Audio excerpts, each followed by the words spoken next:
Alors, mesdames, messieurs, bonjour, bienvenue à ce débat électoral unique en Outaouais, portant sur les enjeux et les préoccupations des personnes aînées. Mon nom est Luce Bernier, je suis la présidente de l'Association québécoise de défense des droits des personnes retraitées et pré-retraitées de l'Outaouais. Je suis accompagnée de M.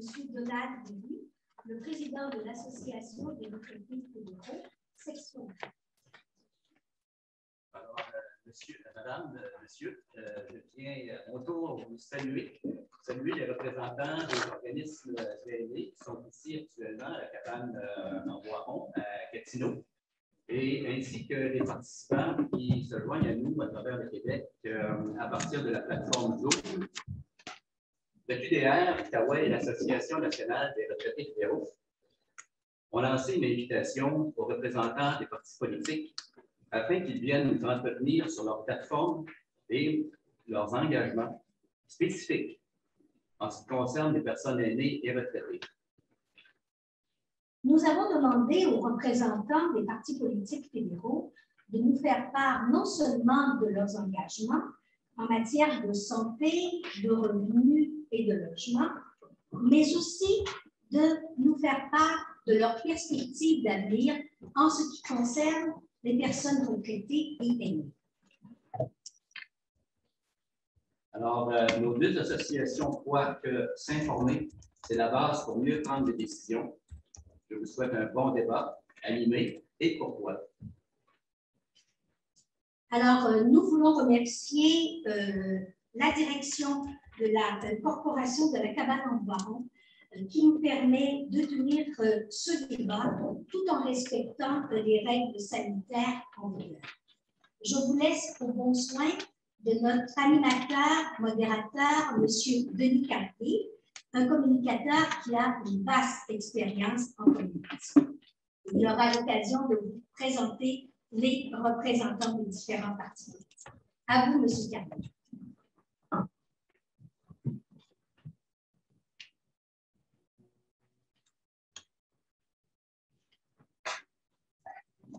Bonjour. On va commencer par un peu ça. C'est plus facile pour le son. Merci.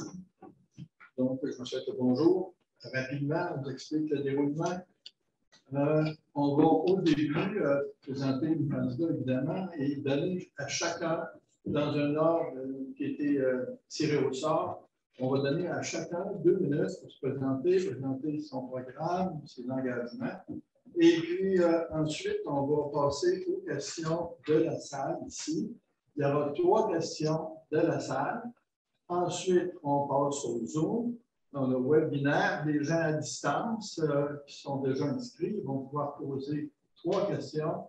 On revient dans la salle et on va alterner comme ça. Pour être le plus équitable possible, on va faire une rotation avec les candidats. Alors, ceux qui vont parler au début vont se retrouver dans l'ordre inverse de la question suivante. Et on va essayer de gérer ça le plus simplement possible pour permettre à chacun, évidemment, d'exprimer ce qu'il a à nous dire aujourd'hui.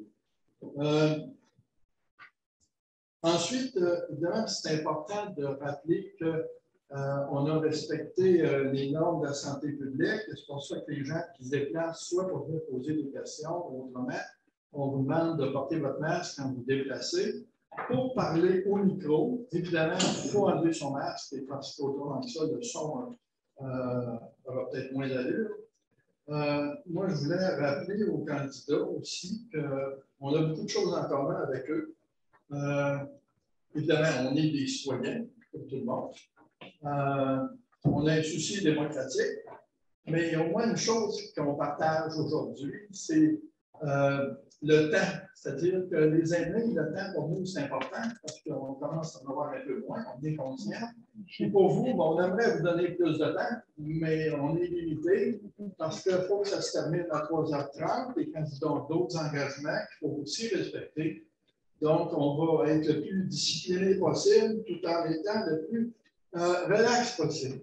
Donc, on va maintenant passer la parole à Joanne Miron qui a des explications pour les participants du Zoom sur la formule du webinaire. Alors, il y a quelques explications qui vont être données par Mme Joanne Miron. Merci, M. Carrier.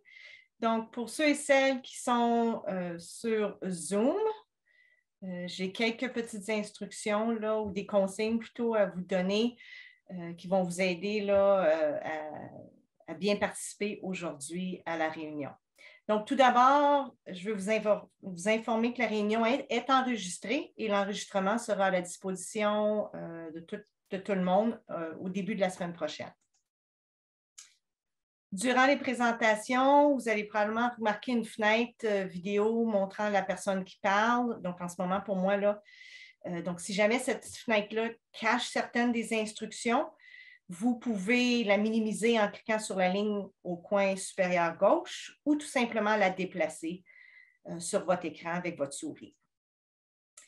Vous pouvez aussi entrer ou sortir de l'affichage plein écran sur votre appareil en cliquant sur le bouton affichage ou la flèche qui se trouve en haut à droite de la fenêtre de Zoom, puis vous choisissez l'affichage désiré. Les personnes qui assistent au webinaire sont en mode visionnement seulement, ce qui veut dire que vous ne pouvez pas, vous pouvez juste seulement voir les présentateurs et présentatrices. Si vous souhaitez poser une question durant la séance, cliquez sur le bouton Q et R au bas de l'écran, ou si votre Zoom est en anglais, c'est Q&A, puis tapez vos questions. Donc, à partir de la fenêtre de questions et réponses, vous pouvez taper votre question et cliquer sur le bouton « Envoyer » pour la soumettre.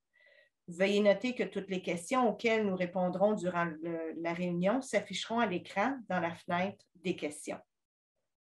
Nous répondrons aux questions au fur et à mesure, comme M. Carrier l'a indiqué.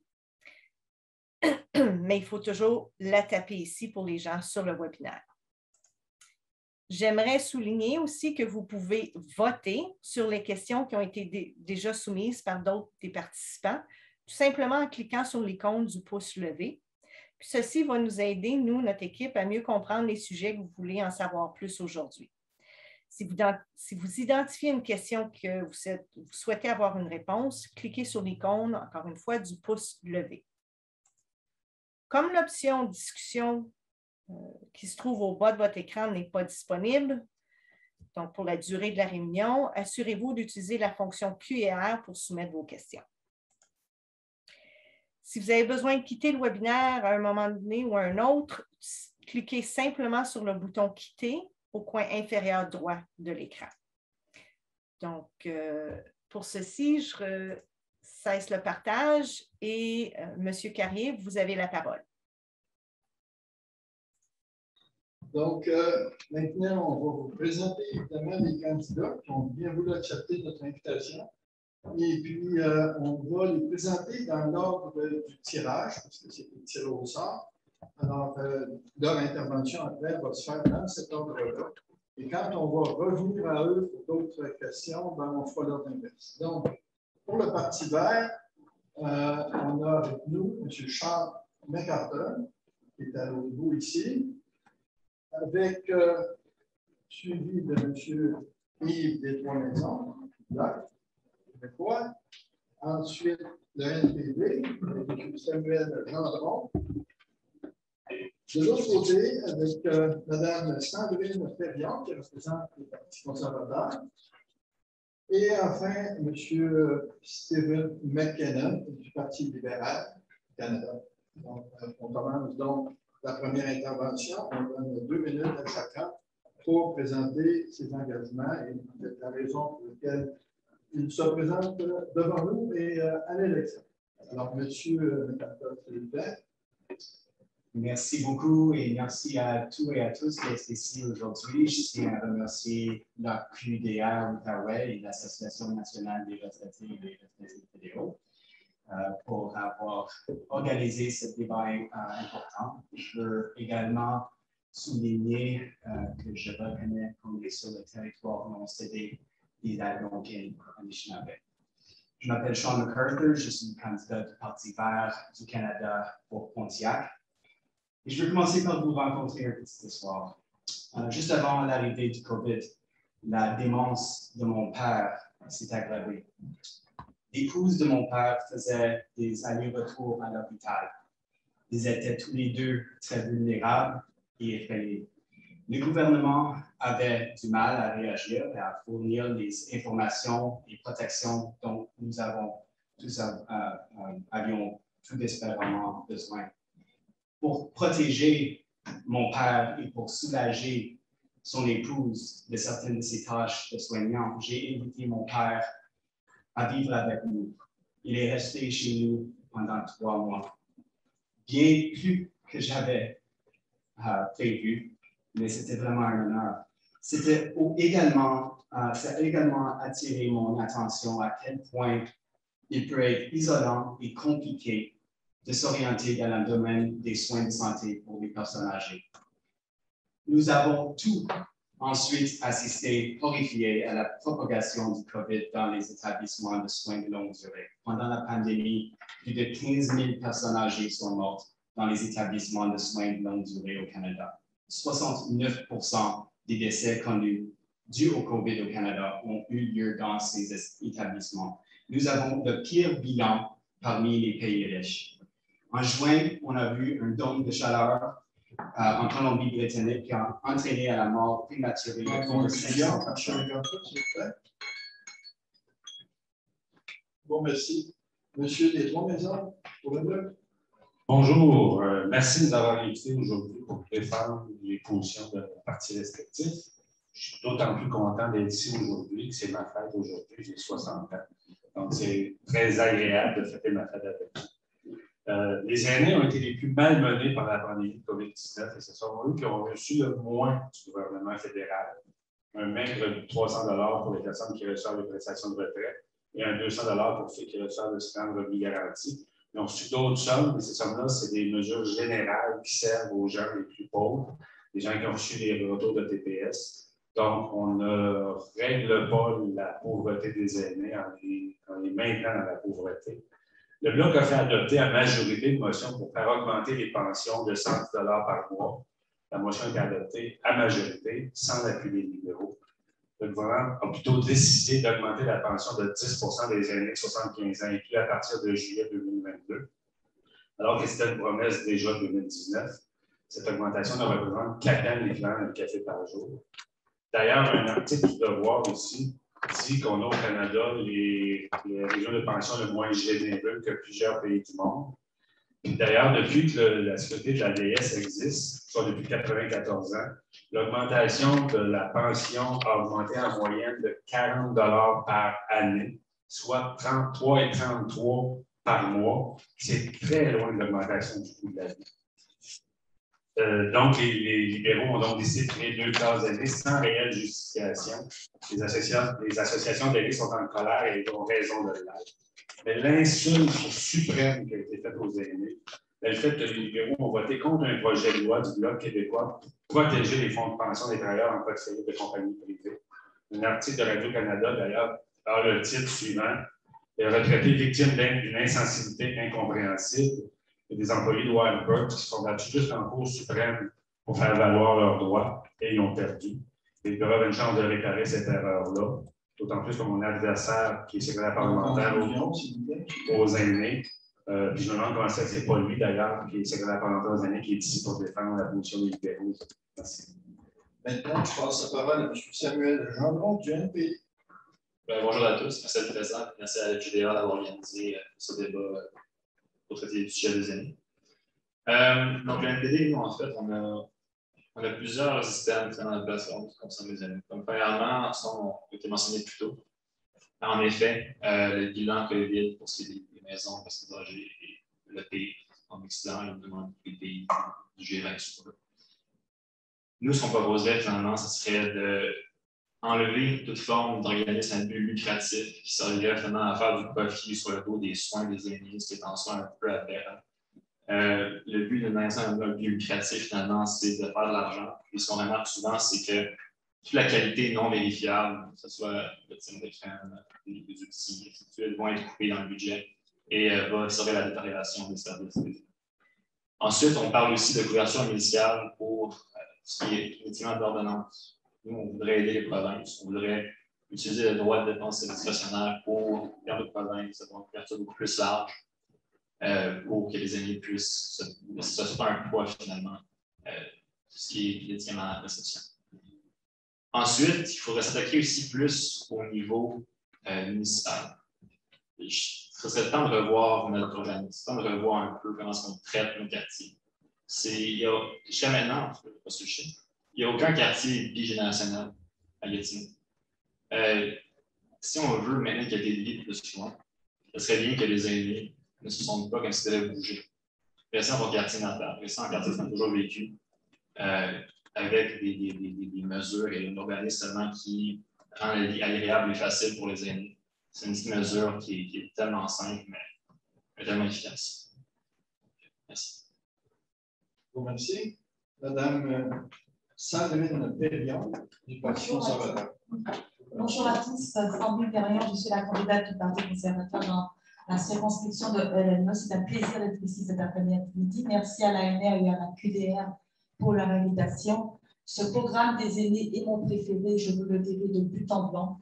L'une des raisons pour laquelle je suis justement dans ce domaine, donc j'ai d'abord été dans le communautaire et maintenant ici en politique, c'est par rapport justement à la cause des personnes vulnérables et en grande particulier des aînés, par rapport à des expériences personnelles. Donc, en parcourant la circonscription, j'ai pu entendre une question que me posent les aînés que je rencontre. Est-ce qu'on peut rester chez nous? Et moi, ça vient de chercher. Ma mère a 78 ans, mon père a 84 ans. Ils sont autonomes, ils vont bien, on les entoure. Et je vois les bienfaits d'avoir ses parents avec soi. Alors, le programme que propose le Parti conservateur est pour moi un programme qui ne fait pas, qui est sans embâche. C'est un programme auquel je crois, qui met l'accent sur l'autonomie et sur la protection. Moi, je crois au crédit d'impôt que nous proposons si nous voulons permettre à nos aînés de pouvoir s'épanouir et à la prestation des soins de santé que nous offrons afin de pouvoir leur permettre de rester dans leur cellule familiale. Ça, c'est très, très important. Alors, le 20 septembre, vous aurez le choix. Vous aurez le choix entre un parti donc, qui crée 2 classes d'aînés et le Parti conservateur du Canada qui est prêt à vous épauler. Merci de votre attention. Merci, madame. Maintenant, on passe la parole à M. Stephen McKinnon du Parti libéral du Canada. Merci beaucoup, M. Carrier, et M. Derry, Mme Bernier, merci beaucoup aussi et à vos associations respectives de nous accueillir aujourd'hui. Salut particulier à mes collègues candidats. Je salue tout le monde qui s'engage dans le processus politique et démocratique et une bonne fête spéciale à M. des Trois-Maisons. Je suis ravi d'être ici parce que depuis le début de notre mandat en 2015, nous avons une feuille de route impressionnante pour ce qui est des aînés, pour ce qui est des retraités fédéraux également. Mais je me penche parce que je n'ai pas longtemps, mais j'espère qu'il y aura l'occasion d'approfondir nos engagements dans la période des questions. Et nous avons agi sur 2 fronts. Nous avons agi pour améliorer le sort des aînés, le sort financier des aînés, à multiples égards, et surtout avec une emphase bien comprenable sur les aînés à faible revenu. Donc, en bonifiant le supplément de revenu garanti, comme exemple, et en baissant, c'est-à-dire en remontant l'exemption personnelle de base sur les impôts, ce qui a exclu des centaines de milliers d'aînés de ceux qui payent de l'impôt au Canada. Donc, concrètement, on a agi pour le revenu et concrètement, nous avons agi également en santé. 6 milliards de dollars extra dans le cadre de nos transferts aux provinces pour les soins à domicile et les soins de proximité. Et nous savons que la tempête démographique s'en vient et nous devons nous préparer en conséquence. Donc, approfondissons ça ensemble dans la période de questions. Et merci encore de nous accueillir. Merci beaucoup. Merci à tous parce que vous êtes très disciplinés. Je vous rappelle, pour le webinaire, c'est important d'avoir un bon son. Alors, il faut parler assez près du micro pour que tout le monde nous entende. Alors, c'est un message de responsable du webinaire. Surveillons nos micros. Donc, maintenant, je passe la parole à la salle. On va accepter 3 interventions de la salle. On vous demande évidemment de formuler vos questions le plus brièvement possible, sans trop donner de contexte. Et puis, après ça, on ira à l'ordre inverse, comme j'ai dit tantôt, pour les réponses des candidats. Alors, voici. Et on aimerait que vous présentiez aussi au besoin. Sylvie. Vous organisez.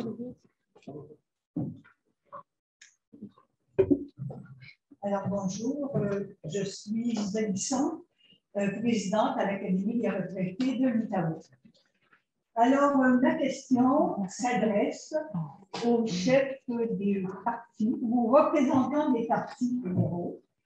Alors, pouvez-vous me dire quelle est votre position en ce qui a trait au respect des compétences des provinces, en ce qui a trait aux aînés, ainsi que le montant, j'aimerais bien avoir le montant que vous avez investi pour améliorer le sort des aînés dans les résidences et un peu partout. Est-ce que je pourrais... Pour les questions, oui. Enlevez votre match pour vous entendre mieux. Parlez assez près du micro. OK. Bon. Est-ce que je pourrais... Ma deuxième question, je vais la faire en même temps. Ça va aller plus vite. Alors maintenant, pouvez-vous me dire aussi quelle est votre position en ce qui a trait, parce que vous savez qu'au Québec, on a les meilleures garderies. Alors, j'ai entendu dire que le Québec serait privé d'un montant qui lui est dû si jamais il y avait des changements dans les garderies. Alors, j'espère qu'on va avoir le montant qui nous revient. Merci. Merci, madame.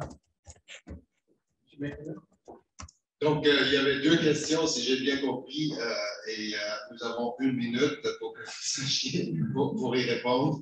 Je vais y aller. Pour ce qui est des garderies, d'abord, nous avons un entente sans condition avec le Québec pour bonifier le nombre d'espaces en garderie. Le montant suffirait pour créer quelques 37 000 espaces en garderie. Et donc, ce sera à M. Legault et son gouvernement de défendre justement leurs dépenses en garderie, mais il y aura 6 milliards de dollars pour créer des espaces en garderie. Et ça, ce sont des investissements sans condition et dans le respect des champs de compétences des provinces. Si j'ai bien compris votre question. La première question, c'était par rapport au COVID, si je ne m'abuse, et au logement. Nous avons une stratégie nationale de logement de quelques 70 milliards de dollars qui va venir aider et créer des logements pour aînés au cours des 10 prochaines années. Et, donc, je comprends le défi. Je suis obligé de demander de voilà. Merci. Ensuite, on passe par Lyon, s'il vous plaît. Oui. Oui, merci. Merci, Mme Bisson, pour votre question. Pour répondre dans l'ordre en ce qui a trait au respect des compétences, il est certain que le respect des compétences du Parti conservateur vis-à-vis du Québec est indéniable, c'est-à-dire qu'il est en n'intervenons pas dans les champs de compétences, mais nous respectons la compétence des provinces et en ce qui concerne les montants, nous comptons faire un transfert de 6 milliards de dollars sur 10 ans par année, donc jusqu'à 60 milliards de dollars sur 10 ans. Donc, en matière de santé. Et nous comptons également faire un investissement de 3 milliards de dollars en matière d'infrastructure pour les soins de santé, les CHSAD, les soins de longue durée. Nous comptons également faire venir, donc faciliter l'immigration dans le but d'augmenter le personnel de soins de santé et prioriser justement ce type de compétences. Et nous offrons des crédits d'impôt de 10 000 dollars par personne. Donc, en matière de logement, et nous comptons également créer 1 million de logements. Il y a beaucoup de choses, c'est beaucoup d'informations. Pour répondre à votre deuxième question, en conclusion, donc pour les garderies, nous offrons un crédit d'impôt qui permet que les parents bénéficient directement, donc que cet argent-là reste dans leur poche. Voilà, merci. Donc, M. Gendron, c'est à votre tour. Merci. Donc, pour la question dans l'ordre également, c'est la première question, puisqu'il nous restait des compétences provinciales. oui, on s'entend que le fédéral ne peut pas nécessairement, ne devrait pas non plus forcer les provinces, forcer des mesures dans la gorge des provinces. Nous, on va en effet respecter ce qui a été promis pour ce qui est des garderies. Puis, ça en est mon deuxième point pour la planification de l'année. Le modèle CPE est un modèle qui est excellent. C'est un modèle que l'Ouest canadien devrait prendre exemple.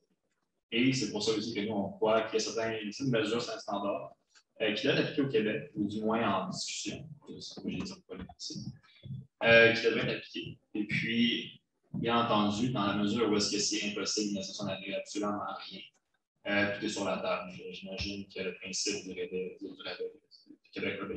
le Québécois peut être applicable aussi dans la mesure où c'est un système fédéral assez universel se crée et que le Québec n'opte pas pour. Oui, je vais répondre aux deux questions en même temps. La position du Bloc, c'est qu'il ne doit pas avoir d'ingérence du fédéral dans les compétences provinciales. J'ai près 30 ans dans le jeu de la santé et je sais que les réformes dans le jeu de la santé qui avaient pour but d'économiser viennent du fait que le financement fédéral a diminué année après année et actuellement ne répond même pas au coût de la vie. Donc, pour moi, c'est important comme candidat du Bloc et possiblement député du Bloc de défendre les compétences provinciales. Le fédéral doit transférer l'argent au provincial sans condition et il en va de même pour les garderies. Le Bloc québécois va être un chien de garde pour défendre cette position-là tout le temps. Merci. Merci, Mme Bisson. D'après nous, en tant que Vert, on supporte les garderies universelles. On veut aussi improver les, comment on dit en français, c'est le congé de maladie rémunéré pour les parents pour qu'ils puissent soigner leurs enfants. On pense qu'on devrait investir 1% de notre GND dans les garderies fédérales. C'est certain qu'on respecte la juridiction des provinces. Une de nos politiques clés, c'est comment on dit, revenu de subsistance garanti. On pense que le fédéral peut donner un tel revenu pour que personne soit sous la ligne de pauvreté. Et ce que ça permettrait aux provinces de réduire leurs dépenses d'aide sociale. Ça aiderait à éliminer le patchwork qui est tellement, il y a tellement de gaspillage de ressources dans l'administratif. Ça donnerait plus d'argent aux provinces de réagir pour soigner. Merci beaucoup.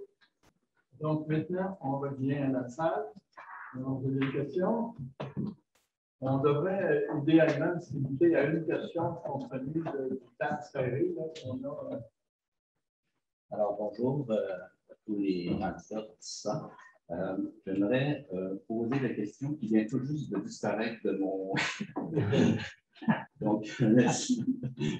Donc, je voudrais savoir comment votre parti veillera-t-il à ce que les soins de domicile communautaires de longue durée, de qualité, sécuritaires et adéquatement financés soient disponibles pour répondre aux besoins de nos aînés. On commence avec le Parti vert qui vient de terminer. Merci. J'ai commencé au début à dire que les résidences de soins longue durée, c'est un gros problème. On a une crise humanitaire et ce que ça souligne pour nous, c'est qu'on doit éliminer le modèle de profit privé dans ces sortes d'établissements. Donc, nos politiques sont d'assujettir les soins de longue durée à la loi canadienne sur la santé. Cela ferait en sorte que chaque personne en SLD recevrait des soins de qualité et abordables. On veut créer des normes nationales exécutoires pour améliorer la qualité des soins dans les établissements. On veut améliorer la qualité de vie de la main-d'œuvre des gens qui travaillent aux établissements de soins de longue durée. Ça veut dire améliorer la formation, la rémunération équitable, les avantages sociaux et les congés de maladie payés. On veut mettre fin, comme j'ai dit, aux établissements à but lucratif. C'est comme ça qu'on va soigner les âgés. Merci, monsieur. On voit encore un parti qui veut s'ingérer dans les affaires du Québec. le Québec et les 10 provinces et les territoires sont unanimes pour augmenter les transferts en santé qui sont de compétences provinciales. Et ce transfert-là va permettre d'améliorer les soins de santé dans les CHSLD et les soins de santé en général. Les conditions de travail relèvent du Québec, ne relèvent pas du fédéral. Et donc, le Québec et les provinces et le Bloc vont exiger des transferts en santé jusqu'à concurrence de 35 des coûts de santé. Et c'est au Québec que la compétence de la santé et la Fédération canadienne est basée sur le partage des compétences. Et la santé, c'est de compétences fédérales depuis le début de la Constitution. Donc, on s'attend à ce que les autres parties respectent les compétences du Québec et que les transferts en santé se fassent sans condition. C'est au Québec de décider de ce qu'elle fait avec cet argent-là. Merci. Maintenant, M. Gendron, oui, donc, comme mon homologue a dit, pardon, les Partis verts, on est également pour la fermeture de toute forme de profit quand ça vient le temps des soins pour les aînés. Nous, ce qu'on chercherait aussi à faire, ce serait de bonifier amplement finalement, les prochains ans. Parce que présentement, ce qu'on peut remarquer, c'est que la majorité des aînés qui ont besoin de soins le prochain ans, c'est la famille directe de l'aîné finalement qui va prendre en charge ça, même si on paye des sommes démesurées pour les aider.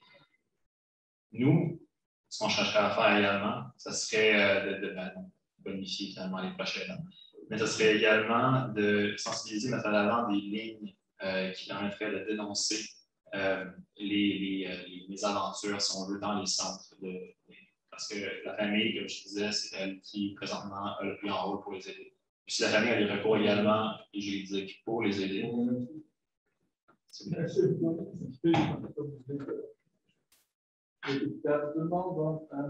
Merci. Oui, merci bien. En ce qui concerne la protection, c'est ce que j'appelle l'axe de protection des aînés. Donc, premièrement, il s'agit de protéger les aînés, donc vulnérables. Il est absolument inadmissible. Donc, le COVID a mis en lumière certains traitements qui étaient horribles. Donc, il est inadmissible que des aînés soient maltraités. Donc, on va faire une modification au code criminel afin que les personnes qui perpétuent de tels actes soient tenues pour responsables. On va également protéger, on va également, comme je l'ai dit tout à l'heure, faire un investissement afin de développer les infrastructures, donc pour permettre que de meilleurs soins soient attribués à nos aînés. On va également encourager la formation par le biais la formation de partenaires donc, qui travaillent dans le milieu, donc des partenaires des organisations sans but lucratif qui prodiguent beaucoup de soins de longue durée. Ce sont des personnes qui sont humaines et qui sont proches des gens. Et on va également agir pour former le personnel de soutien, comme je le disais tout à l'heure, en favorisant donc non seulement la formation, mais l'immigration d'une telle main-d'œuvre. Merci. Merci beaucoup. On a des propositions concrètes en la matière, et oui, encore dans le respect des compétences, mais les gens s'attendent à ce que le gouvernement agisse pour ce qui est des soins de longue durée. Les gens s'attendent également à des résultats. Donc, nous voulons avoir la conversation et collaborer avec les provinces afin de rehausser les normes en soins de longue durée. Et nous mettons l'argent sur la table pour accomplir cela. Il y a en Outaouais un besoin absolu pour qu'on agisse pour les soins de longue durée. Moi, j'ai eu assez de conversations à ce niveau-là et les gens s'attendent à nous, les partis fédéraux, des résultats également. Donc, 3 milliards sur la table pour les normes nationales et d'autres milliards pour former et bonifier les salaires des travailleurs. Nous savons qu'il y a une pénurie de main-d'œuvre dans les centres de soins à longue durée et nous avons absolument besoin que le fédéral agisse et intervienne pour qu'on rehausse les standards, qu'on rehausse les salaires des gens qui y travaillent et qu'on rehausse la participation et l'attrait de ces emplois-là. Bon, merci. On passe encore à une autre question pour la salle, s'il vous plaît. Bonjour, madame et monsieur. La question concerne la protection des régimes de retraite des travailleurs. On sait qu'il y a eu des cas célèbres qui ont défrayé les manchettes dans les dernières années. On peut penser entre autres aux employés de l'hôtel de peut-être une vingtaine d'années plus récemment, les employés de chez Sears, il y a eu au David de Hall, il y a eu le groupe de capital média, etc. Souvent, ce sont des fonds des travailleurs, des fonds de régime de retraite. Il faut penser que le régime de retraite, c'est du salaire différé. Les gens ont contribué à hauteur de 8, 9, 10 et plus par année. À un moment donné, après 25 ans de service, 30 ans de service, 35 ans de service, bien, suite à la mauvaise gestion de l'entreprise, suite à la faillite de l'entreprise, suite à la cessation des activités de l'entreprise, les travailleurs qui doivent prendre la retraite, les rentiers, se voient privés d'une rente 25, 30, 40 Alors, je demande aux représentants des partis, quel engagement allez-vous prendre pour soutenir un projet de loi, une loi qui va mettre les fonds des travailleurs, les régimes de retraite des travailleurs comme créance prioritaire et non pas le laisser-aller qu'on a connu. C'est toujours l'actionnaire, les dirigeants d'entreprise qui passent en premier, des bonis extraordinaires, des dividendes extraordinaires. Alors, s'il vous plaît, au nom des rentiers du Québec qui ont contribué à bâtir le Québec, protégez, s'il vous plaît, les régimes de retraite qui soient comme créance au même rang qu'une banque. Merci.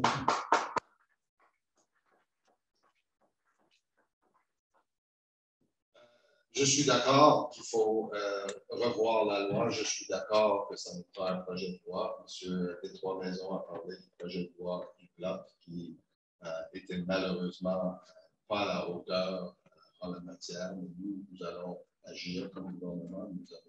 Nous sommes engagés effectivement à déposer un projet de loi dans ce sens pour ce qui est des champs de compétences du fédéral et la loi sur les paliers. Donc, vous pouvez compter sur nous. Merci pour votre question. Oui, nous allons agir pour protéger les pensions parce qu'il est inadmissible que les travailleurs devraient pouvoir, parce que les travailleurs devraient pouvoir compter sur leur pension. Ils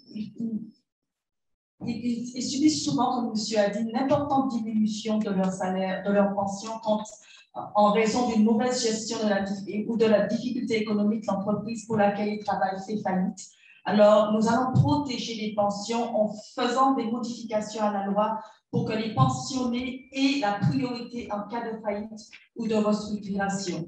Nous allons mieux protéger les pensions en empêchant les cadres de se verser des primes pendant une restructuration si le régime de pension n'est pas pleinement financé, en exigeant plus que les régimes de pension sous-financés, en exigeant plus que les régimes de pension sous-financés soient convertis en rente immobilisée dans les pertes de profit, ce qui fait que les travailleurs reçoivent moins d'argent et en exigeant que les entreprises dévoilent le financement de leur régime de pension plus clairement. Merci. Je me suis tenue à mes notes. Je m'excuse. Merci.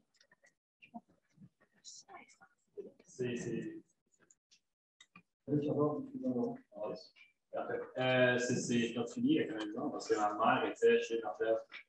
Donc, j'ai vécu voir c'était quoi tout faire de jouer oui, absolument. Si on regarde d'un point de vue individuel, quand on déclare faillite, toute dette qui est liée à la fraude n'est pas exemptée. On peut donner la fraude n'est pas effacée. La classe d'entreprise que Chantal, par exemple, a un principe de vérifier. Ensuite, nous, oui, en effet, on veut supporter absolument une loi qui empêcherait les dirigeants d'être bonifiés et de finalement laisser un fonds de pension. Donc, on va rester absolument du support. Ça fait plusieurs fois que le Bloc revient avec un projet de loi pour protéger les fonds de pension des travailleurs. Je suis un peu insulté que M. McKinnon dise que le projet de loi n'était pas à la hauteur, parce que toutes les autres parties l'ont appuyé, ça a été adopté à la majorité. Et je suis un peu frustré que des députés, qui, après 6 ans de travail comme députés, ont une pension à vie, n'ont pas respecté.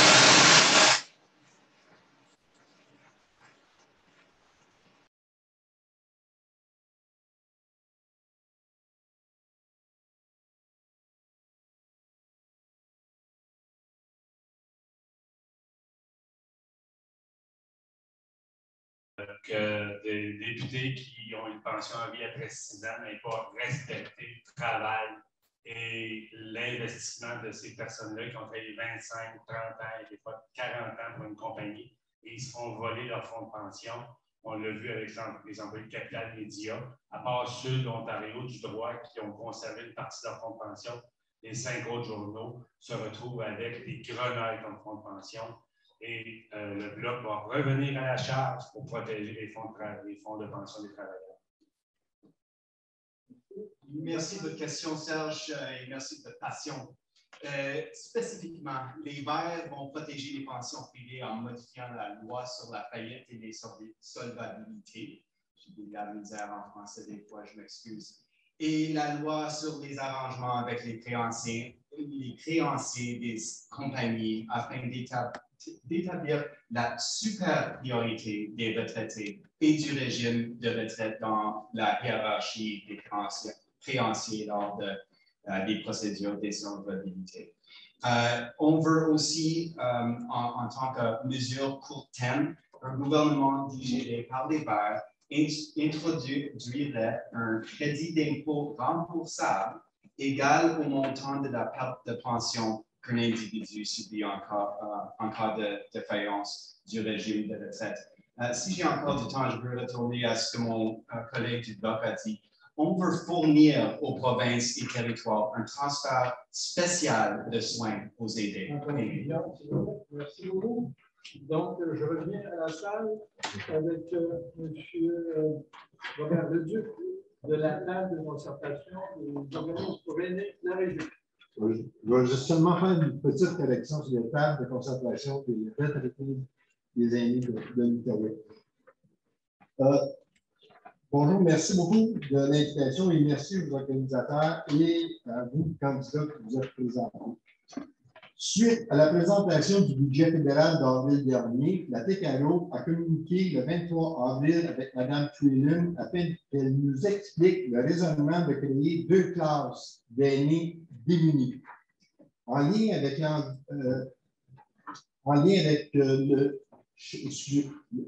chèque unique de 500 $ pour pallier à des dépenses relatives à la COVID.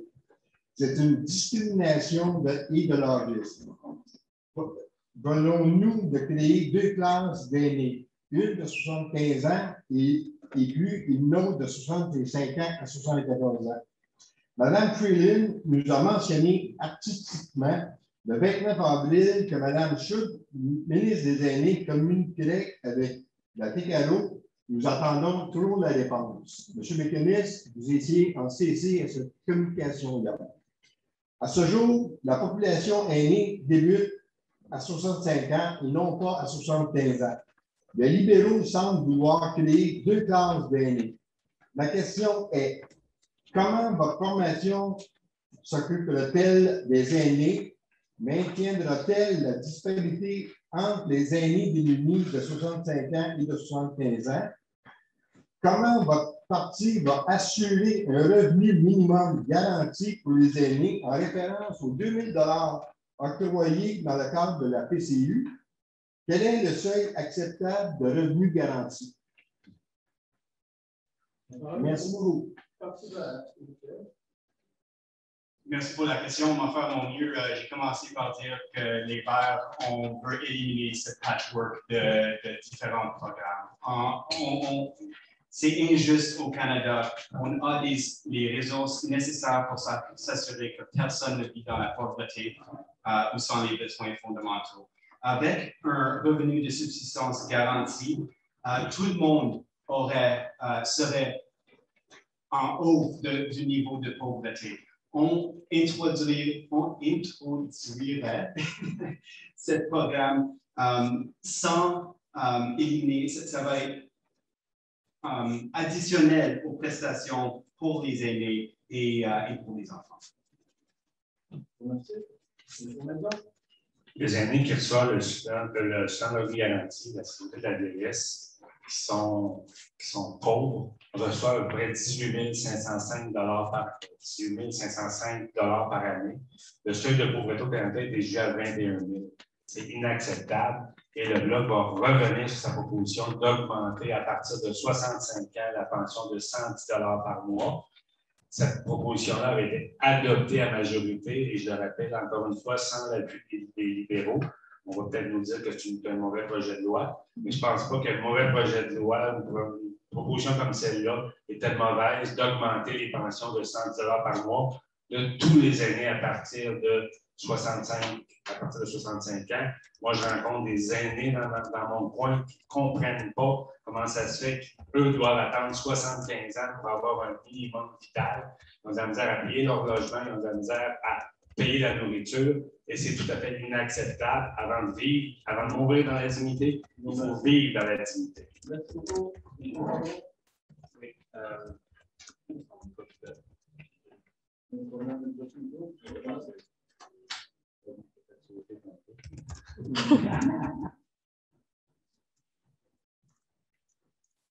Bon.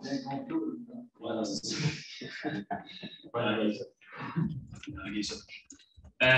Donc, oui, en effet, on est contre également la création de classes d'aînés. C'est illogique, en fait, de commencer à se dire je vais attendre jusqu'à 65 ans pour pouvoir prendre la retraite, ensuite de dire bon, maintenant, je vais attendre jusqu'à 75 ans pour. C'est illogique, ça n'a aucun sens. Nous, quand on veut diminuer tout ce qui a trait finalement à la précarité, à la source financière des aînés, ben, comme on l'a expliqué plus tôt, à travers la création de logements plus abordables. Ensuite, la couverture d'initialement d'ordonnance. Donc, finalement, ça fait tout diminuer toutes les dépenses qu'un aîné pourrait avoir qui sont obligatoires. On s'entend, c'est à ce point-ci. Donc, là, c'est d'alléger fiscalement toutes les choses qui ne sont pas négociables dans les dépenses. Et ensuite, également, merci beaucoup. Et ensuite, également, bonifier les versements directs dans la poche des aînés, parce que c'est illogique que quand on reçoit son montant qui nous sous chaque mois, il y en a 75% qui part dans les poches de l'entreprise, finalement, que ce soit le rôle, c'est de prendre soin de vous ou de n'importe. Donc, finalement, nous, pour diminuer ça, ce serait simplement de toutes les dépenses nécessaires et diminuer, offrir des endroits. Merci beaucoup.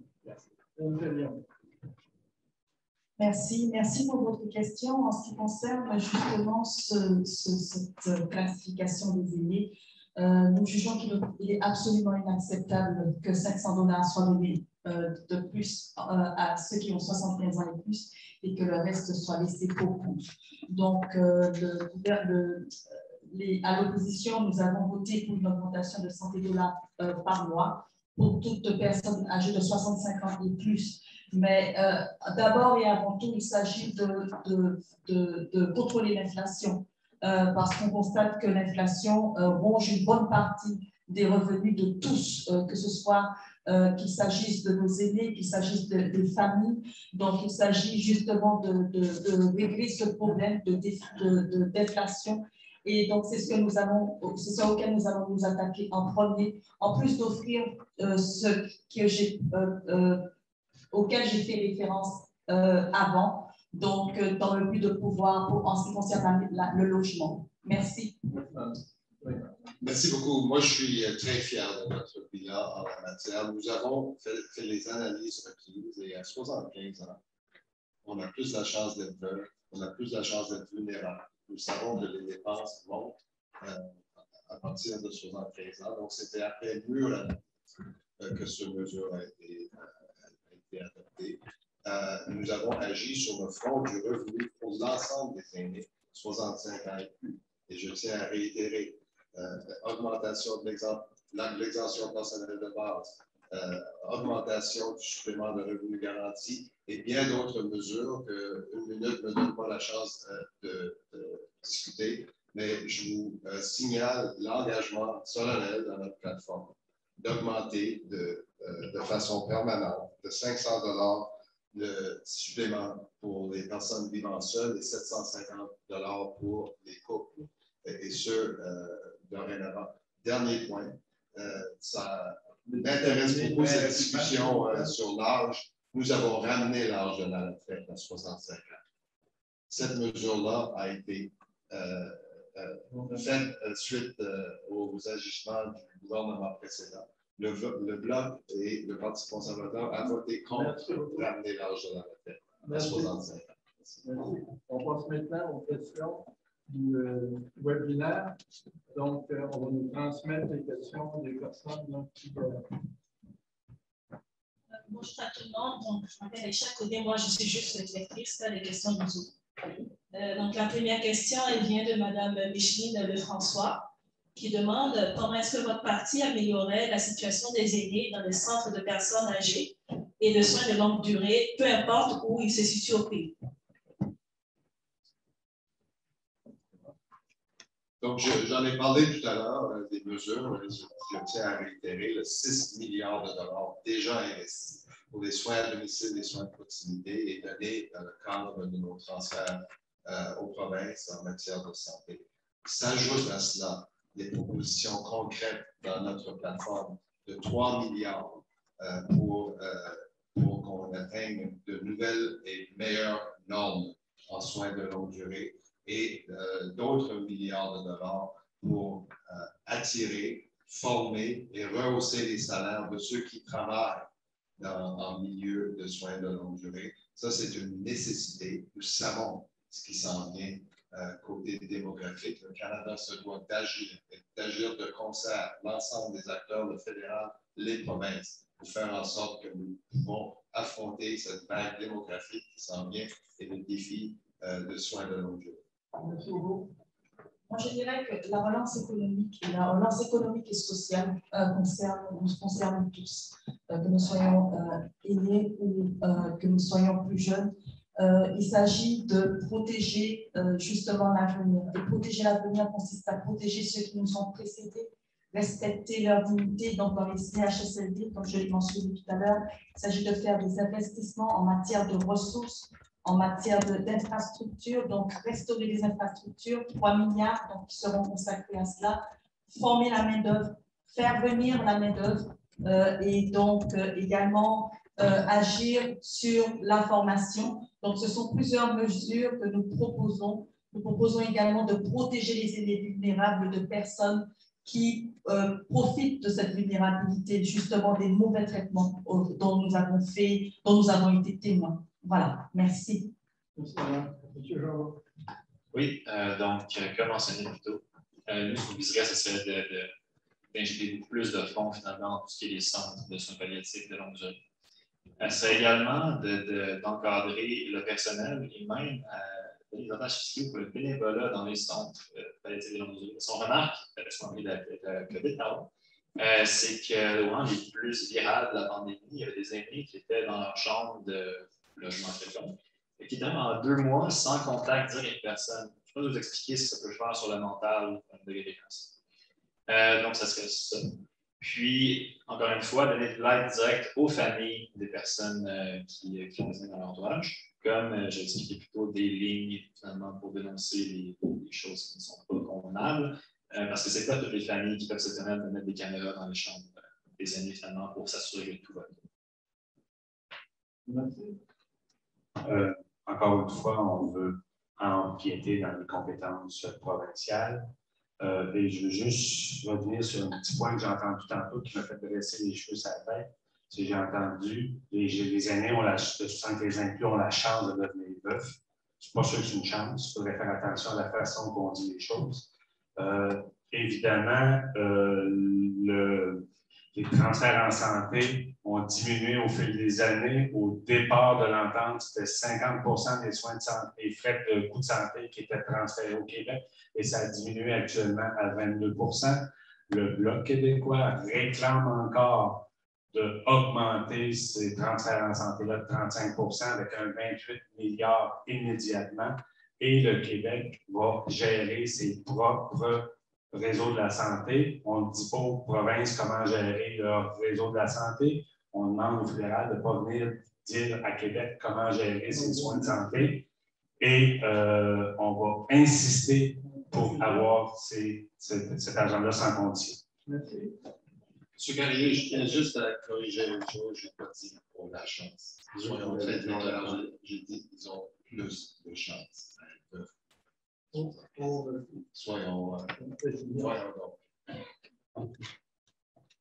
donc, on revient. Merci, Madame Lefrançois, pour la question. Je suis dans la circonscription Pontiac qui est énorme et plutôt rurale, donc c'est un enjeu qui me concerne beaucoup. Les Verts veulent orienter la politique des SLD vers le vieillissement chez soi. Et ça inclut la télémédecine communautaire et la télémédecine dans les zones rurales desservies. On veut faire passer le crédit d'impôt pour la rénovation domiciliaire de 10 000 $ par ménage à 10 000 $ par personne afin que davantage de personnes puissent vieillir chez eux. Finalement, on veut transformer le crédit d'impôt pour les aidants familiales en un crédit d'impôt remboursable afin de donner plus de flexibilité aux aidants naturels. Et si j'ai encore du temps, on sait que le Québec a eu le pire bilan dans le SLD, donc les standards nationaux, ça serait quand même quelque chose. Merci beaucoup. Donc, une autre question du web. C'est ça. Donc, venant du Zoom, j'ai une autre question de M. Guy Larocque qui dit que certains aînés sont soit en perte d'autonomie, demeurent seuls et ont des problèmes cognitifs. Les familles font face à un barrage légal et éthique quand ils veulent les aider. Alors, la question, c'est ne devrait-on pas revoir le processus afin de mettre la sécurité des aînés prioritaires? Pardon, j'ai pas entendu la question. Alors, je vais répéter rapidement la question. Ne devrait-on pas revoir le processus afin de mettre la sécurité des aînés prioritaires? Quel processus? Certains aînés sont en perte d'autonomie et demeurent seuls ou ont des problèmes cognitifs. Les familles font face à un barrage légal et éthique quand ils veulent les aider. Okay. Ne devrait-on pas revoir le processus afin de mettre la sécurité des aînés prioritaires? Okay. J'espère que j'ai bien compris. Peut-être que je vais parler un peu ici sur le démence. D'après nous, en tant que vert, on veut financer entièrement la stratégie sur la démence pour le Canada. Cela permettra de soutenir la recherche, d'améliorer la qualité de vie des patients et des soignants et d'informer le public pour le sensibiliser à réduire la stigmatisation. On veut atteindre les objectifs ambitieux de la stratégie nationale sur les démences en augmentant l'investissement canadien global de 50 millions à 150 millions de $ sur 5 ans dans le domaine de la recherche sur les démences. Je ne sais pas si ça répond à la question, mais c'est un peu notre petit. Encore, on parle de lois et de juridictions qui sont de nature provinciale. Et le fédéral veut encore s'initier dans les juridictions provinciales. Je l'ai dit tantôt, la Confédération est basée sur un respect des juridictions. Et là, dans cette élection-ci, on a 3-4 partis qui veulent s'ingérer dans les juridictions provinciales. Actuellement, je sais qu'au Québec, il y a une norme qui s'appelle la curatelle privée, la curatelle pour aider les gens les plus démunis, les protéger. Donc, ça reste encore de juridiction provinciale. Oui, il faut améliorer le sort des aînés, mais les transferts en santé sont importants pour donner au Québec l'occasion d'avoir les moyens de protéger les aînés et tout le monde au Québec qui sont dans les besoins et qui ont besoin de soins de santé. Merci. Donc, en effet, il faudrait augmenter les transferts en santé. Je pense que c'est l'étape numéro 1 pour donner de meilleures chances aux familles et aux aînés qui souffrent de situations plus particulières, si on veut. Nous, encore une fois, ce qu'on cherche à faire dans la plupart des cas, ce serait de réussir à maintenir les personnes aînées dans leur quartier, dans leur vie normale. Mais il y a certaines conditions qui ne permettent pas ça.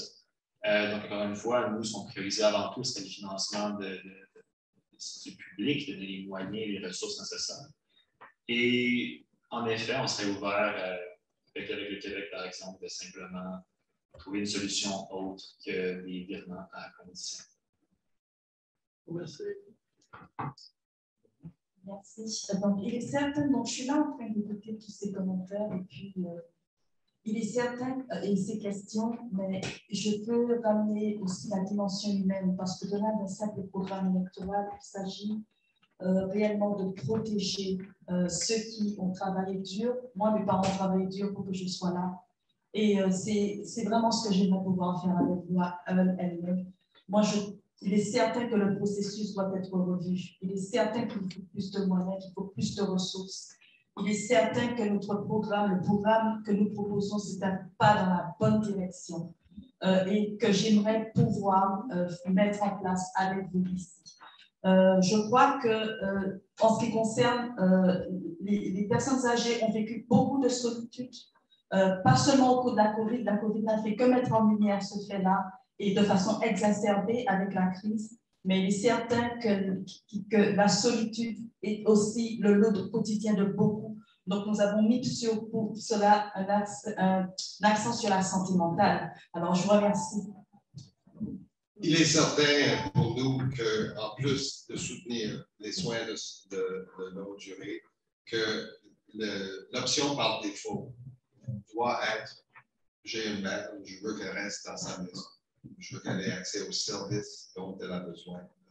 Et c'est pour cela qu'en plus de tous les investissements dont je viens de vous parler, nous avons sorti un programme dont je suis très, très fier, qui s'appelle Vieillir en dignité à la maison. Ça, c'est un programme sur 3 ans et on peut imaginer son prolongement pour soutenir les organismes communautaires d'appui aux aînés. Donc, que ce soit la tonte de gazon, des clubs de lecture, jumeler des personnes âgées avec des bénévoles qui peuvent aider pour les soins personnels, la préparation des repas. Donc, bref, le soutien des organismes qui agissent sur le terrain au Québec et ailleurs, tout comme nos appuis aux organismes communautaires durant le COVID. C'est un programme dont je suis très, très fier et qui vient soutenir les aînés, en plus des supports formels, mais des supports informels pour rester avec. Merci beaucoup. On va finir la salle. On prend une question de la salle. Parce qu'on attend les questions du web. Donc, on va demander de retirer à la salle. C'est une question ici de la salle. Bonjour. Mon nom, c'est Alain Tanguay. Je suis directeur de logement de l'Outaouais, qui est un OSBL d'habitation pour personnes à faible revenu. Alors, on parle beaucoup des CHSLD, mais c'est une minorité de personnes dans CHSLD. Il y a beaucoup de personnes âgées. Oui, il y en a qui ont des familles, qui ont du soutien. Oui, tant mieux, on est d'accord avec ça. Mais il y a beaucoup de personnes âgées qui sont seules, isolées, vulnérables. Alors, êtes-vous conscient, je vous pose la question, êtes-vous conscient qu'il y a 11 000 personnes de 65 ans et plus à Gatineau qui vivent uniquement du supplément de revenu garanti? Ce n'est pas 300, c'est 11 000.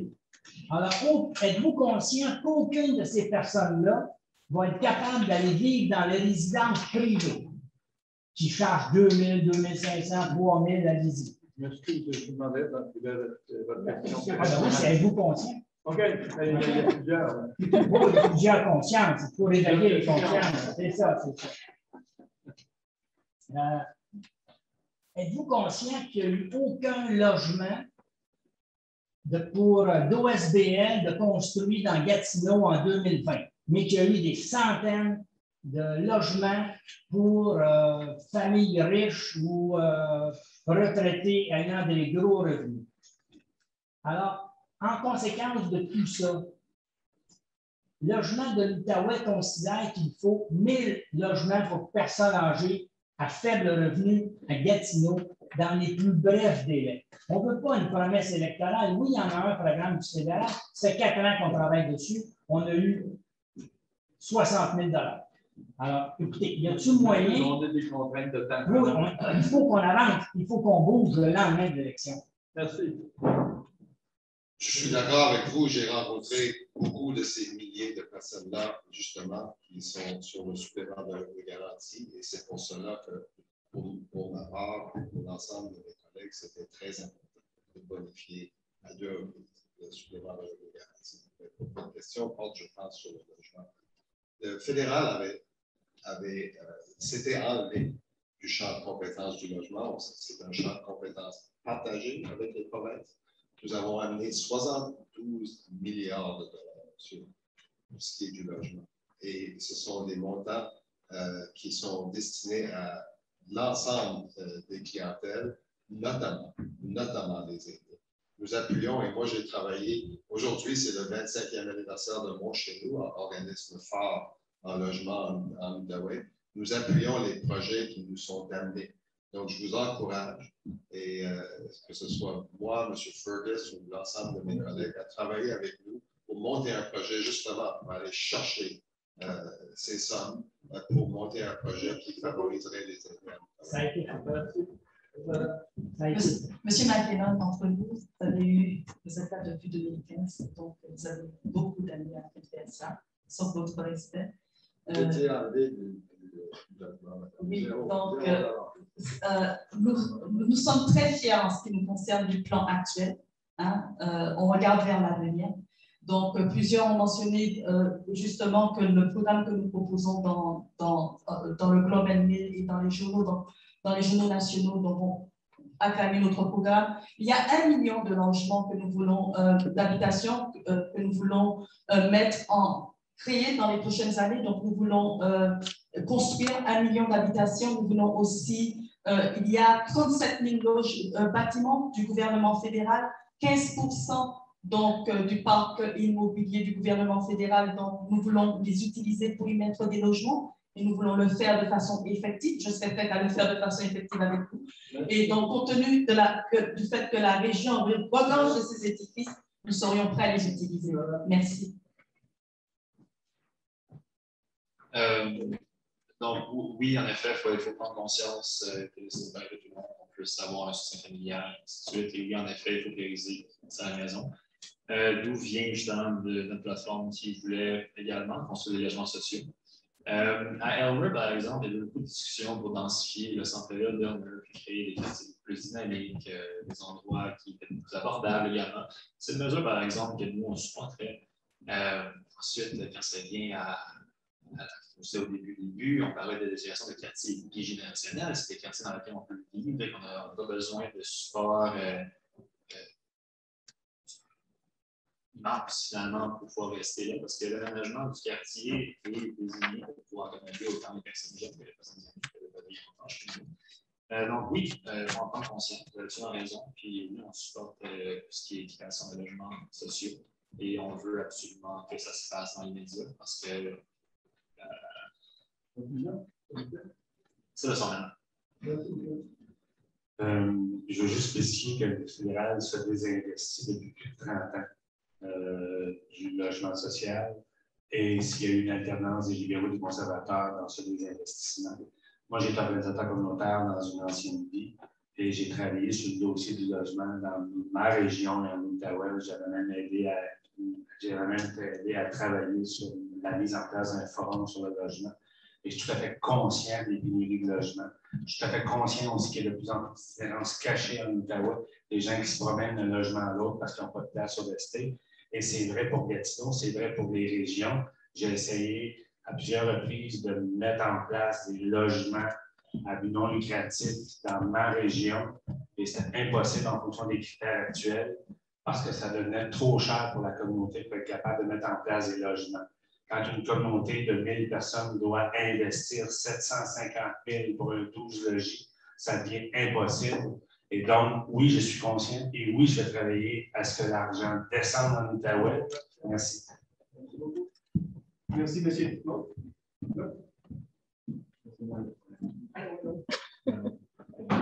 Monsieur Tanguay, on va faire le son.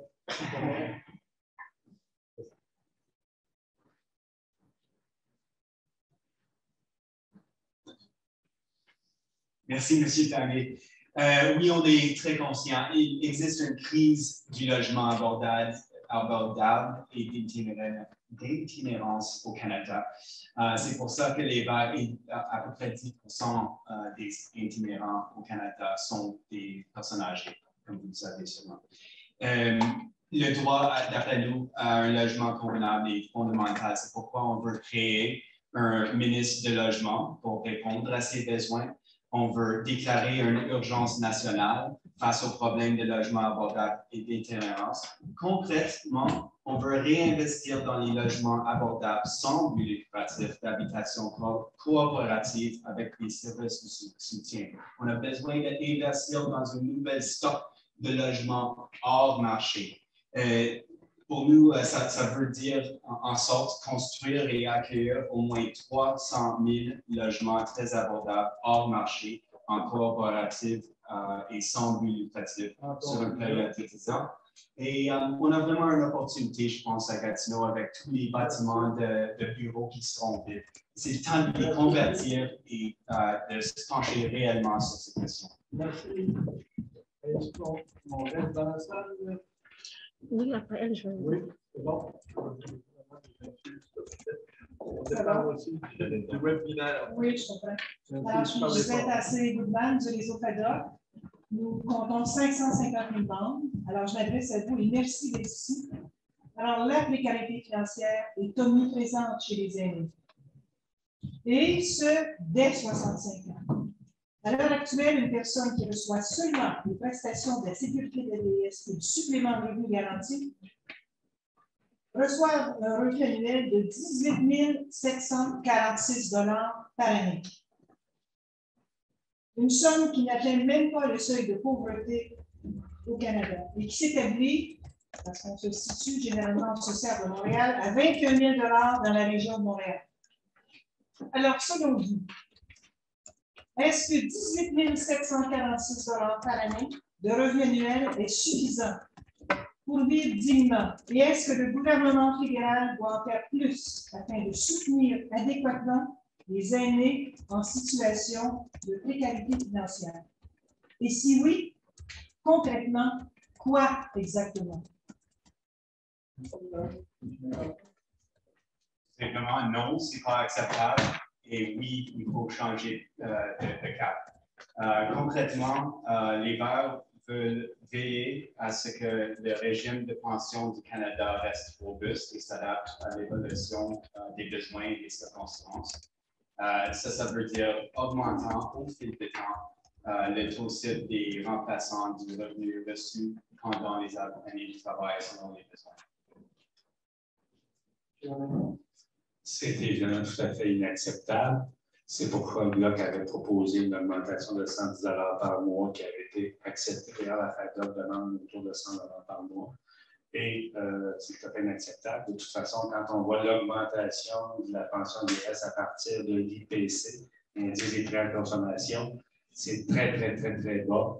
Et il y a une augmentation, comme j'ai dit tantôt, d'une moyenne d'à peu près 40 $ par année, ce qui fait une augmentation d'à peu près 3,33 $ par année depuis 94 ans. Et c'est loin de suivre le coût de la vie. Et moi, je connais des aînés qui en arrachent dans ma communauté, dans mes régions. Dans la région de l'obstination, il y a au moins 50 % des aînés qui vivent du super revenu garanti. C'est tout à fait inacceptable. Et donc, c'est pourquoi le Bloc, en plus, la protection des fonds de pension, c'est hyper important. Donc, le Bloc va revenir à la charge et pour l'augmentation de tous les aînés de 65 ans et plus et la protection des fonds de pension. Simplement la question, non, c'est pas assez. Quand j'étais aux études universitaires, j'ai vécu pendant environ 3 ans avec ça. Non, c'était infaisable. C'était vraiment infaisable. Donc, non, c'est pas assez dessus. Nous, comme je disais plus tôt, on cherche à bonifier encore une fois les transferts directement aux aînés pour alléger toute charge fiscale, toute charge fiscale allégée. Pour vraiment l'amener au-dessus de ce seuil-là, clairement, bien entendu. Et ensuite, par la suite, diminuer toute dépense qui peut être en genre de pression. Donc, oui, donc pour répondre à votre question, merci. Donc, il s'agit justement de pouvoir améliorer, en fait, il y a beaucoup d'abattements fiscaux qui ont été proposés, donc notamment vis-à-vis du logement, mais je suis tout à fait d'accord avec vous. Plus de 18 000 $ par année, ce n'est pas suffisant. Mais c'est un pas dans la bonne direction que nous entamons. Je crois que nous entamons notre marche. Donc, à ce niveau, en ce qui concerne sous Erin O'Toole, donc afin de pouvoir prendre en main la condition de nos aînés. C'est ce que je peux dire à l'heure actuelle. Merci, Mme Tassé, de venir. Merci de vos interventions sur le même sujet. Je vais le dire comme ceci. Nous, nos propositions sont claires et notre bilan est clair en matière de bonifier le revenu des aînés. On a éliminé de 11 % de la pauvreté chez les aînés. Il y a plus à faire. C'est pour cela qu'on entend bonifier le supplément de revenu garanti et vous savez comme moi l'ensemble des mesures que nous avons faites pour rehausser les revenus. Et vous avez les aînés de l'Outaouais et les aînés du Canada ont deux choix de gouvernement devant eux, le Parti conservateur et le Parti libéral. Vous avez hâte, j'écoute comme vous, ma collègue conservatrice, avec tout le respect que j'ai pour les choix qu'ils ont faits dans leur plateforme. Ils parlent 10 fois plus d'armes à feu que d'aînés dans la plateforme conservatrice. Nous avons une section dédiée non seulement à des mesures concrètes, mais à de bonification des standards de vie et du revenu pour nos aînés. Nous avons des propositions concrètes en la matière et je vous invite à aller les consulter. Merci beaucoup. Une question, vote du maire.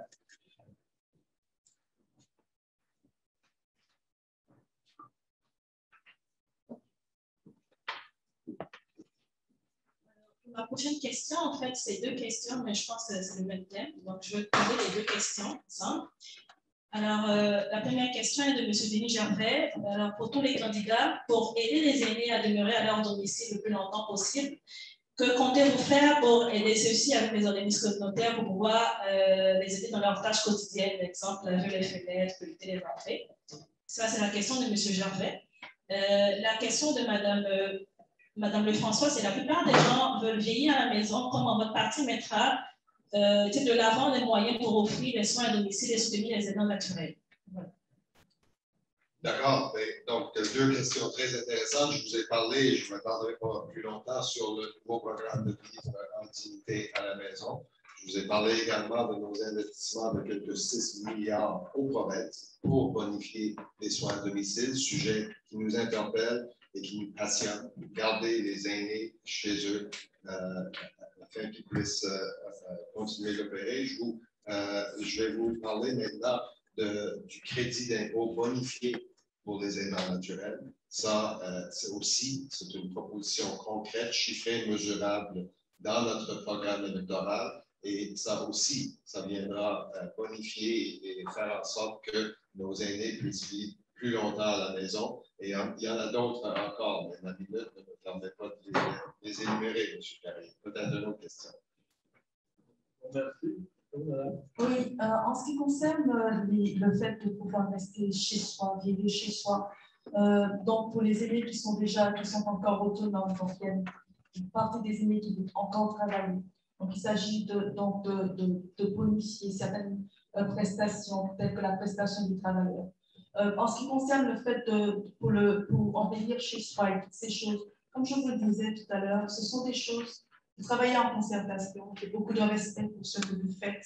Ce sont des choses que l'on doit discuter de façon concrète sur le terrain et des choses que l'on peut décider ensemble en tant que communautaire de pouvoir bâtir une communauté dont on est fier. Parce qu'en bout de ligne, peu importe les crédits d'impôt et peu importe ce qu'il y a, ce qui importe, ce sont des gens et ce sont, parce que nous y allons tous, de faire en sorte justement que ceux qui nous précèdent puissent vivre dans la dignité. Je souhaiterais le faire avec vous. Merci. Oui, donc tout ce qui était finalement de rester à la maison, je vais marteler les points qu'il faut aborder finalement. Donc, à la fois le logement social, celui de l'aide aux proches aidants, le soutien aux familles, l'accès juridique aux familles à travers des lignes de négociation finalement de relation, des mesures qui ne sont pas adéquates dans les centres.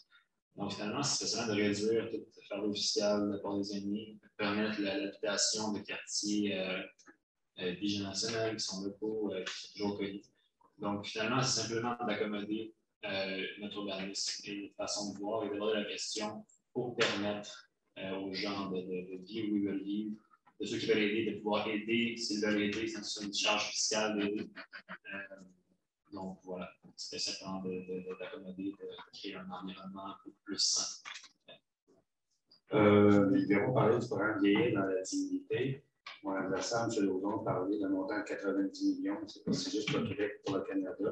Quand on regarde que 18 % de la population au Canada qui sont aînés, ça fait 6 300 000 aînés, donc ça fait 14,25 par aîné pour laver les vitres, passer à la tondeuse, etc. C'est largement insuffisant. Une proposition du Bloc, c'est de modifier le crédit canadien pour étant naturel afin que cette mesure fiscale devienne un crédit d'impôt remboursable, donc accessible à tous, pas seulement à ceux qui payent de l'impôt. Être proche d'un aidant implique souvent qu'autrement une perte substantielle des revenus. On veut aussi un crédit d'impôt pour la condition physique, les activités artistiques et les activités de loisirs pour les 65 ans inclus, pour leur permettre de briser l'isolement et leur permettre de vivre le plus longtemps possible à domicile. Merci, M. Gervais. Je n'ai pas entendu l'autre nom, pardon. On veut investir dans la construction de 50 000 logements avec services de soutien. Mais très important, je pense qu'est-ce qu'on veut faire, c'est de recadrer le mandat principal de la Société canadienne d'hypothèque et de logement afin de soutenir le développement de logements abordables hors marché et d'habitation coopérative. Tantôt, j'ai parlé de la nécessité d'orienter la politique de SLD vers le vieillissement chez soi. La paramédecine communautaire, c'est un modèle super intéressant qui a beaucoup de progrès dans d'autres parties du pays. Finalement, c'est bien qu'on agrée sur quelque chose, peut-être on peut coopérer aussi. Transformer le crédit d'impôt pour les aidants familiales en un crédit d'impôt remboursable, ce qui donnerait plus de flexibilité. Merci beaucoup. Est-ce qu'on reste ici? Oui. Ce que j'aimerais savoir, c'est combien de temps il me reste pour que je dois poser deux questions en ligne. Enfin, deux questions, je fais une question. On peut y aller avec une peut-être, puis après sur une avec la salle. On essaie de garder l'équilibre, parce qu'on dépend un petit peu des questions qui rentrent avec le web. Alors, j'ai une question de M. Darius Nicampo. Alors, je précise que M. Nicampo est anglophone. La santé est sous la juridiction provinciale, mais le nombre de décès liés à la COVID au Québec est disproportionnellement élevé.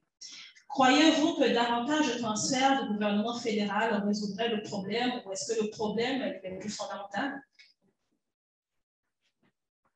Absolument, le problème est plus fondamental. On a cette patchwork, cette saupoudrage de programmes qui est pas navigable pour la plupart des gens.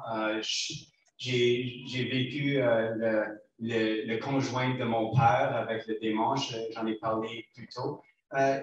Les gens ont besoin de l'aide, mais qu'est-ce qu'on fait au structurel pour régler ce problème? C'est d'introduire un revenu vital garanti. Ça éliminerait tellement des coûts administratifs et ça nous aiderait à avancer sur les enjeux pour éliminer ce patchwork de programmes. On veut aussi introduire une assurance médicaments universelle, une assurance dentaire universelle. Donc, c'est certain qu'il faut réagir différemment et cela, ça resterait plus de fonds pour les provinces pour le focus sur le santé. Évidemment que la question des transferts en santé, c'est un enjeu important. Je l'ai dit tantôt, les transferts en santé ont diminué au fil des années. Ça partait de 50 % et ça s'en va à maintenant 22 %. J'ai travaillé 30 ans dans le niveau de la santé et la seule constante dans le niveau de la santé, c'était le changement. Et ces changements-là de la réforme étaient dus au fait qu'on devait s'adapter à un budget qui venait du fédéral qui diminuait comme une peau de chagrin année après année. Donc, c'est à cause du vieillissement de la population et surtout au fait que au départ, c'était 6 % par année d'augmentation des transferts en santé et ça a diminué à 3 % sur les conservateurs. Et il faut réaugmenter les transferts en santé parce que je vous rappelle que la santé, c'est de juridiction provinciale. Le fédéral n'engage pas de médecin. Le fédéral ne construit pas de CHSLD. Le fédéral n'investit pas dans les soins à domicile. C'est le provincial, donc ça prend des transferts en santé sans condition pour être capable d'offrir des soins de santé adéquats à la population de plus en plus vieillissante. Je vais être d'accord à 75 % avec ce que dit mon collègue Bloch. Donc, en effet, pour augmenter les transferts en santé. Ensuite, à condition, sans condition, je suis d'accord. Il faut augmenter nos soins de santé. Il faut que le Québec puisse gérer son système de santé. Je suis absolument d'accord. Ensuite, le fédéral devrait sans prendre le pouvoir au Québec, pouvoir amener une aide beaucoup plus directe sur le terrain. Merci. S'il s'agit de parler dans cette question, il y a deux dimensions. Donc, s'il s'agit de parler de transfert en santé, donc nous proposons 6 milliards de transferts sans condition par année, donc 60 milliards sur 10 ans. Et nous proposons également 3 milliards en matière d'infrastructure. Mais loin de l'argent, ce qui importe, c'est les ressources. Et c'est sûr que les deux sont associés.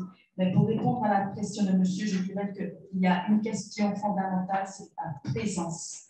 Il faut qu'il y ait des gens présents. Et malheureusement, au cours de la COVID, beaucoup n'ont pas pu être présents pour les êtres chers. Quand il y a par exemple des vagues de chaleur, les premiers à subir les conséquences, ce sont les personnes âgées. Donc, augmenter les ressources, les pères aidants sont là, nous offrons $200 par mois et par ménage à quiconque vit avec un parent de plus de 70 ans, mais au-delà de cela, il faudrait aussi que dans notre CHSLD, il faudrait qu'il y ait des ressources, des gens qui font preuve de compassion et qui soient présents, voilà, là où les parents ne peuvent pas être. Merci. Merci. Malgré ce que le Bloc puisse dire, les transferts en santé augmentent de façon fulgurante chaque année. S'ajoute à cela l'argent qu'on a ajouté pour la santé mentale, l'argent que nous avons ajouté pour les soins de longue durée, l'argent que nous proposons dans notre plateforme de travail. Je vais vous parler, si ce n'est qu'un instant, de la situation de santé en Ottawa. Je suis abasourdi de la réaction au point. Des solutions s'imposent.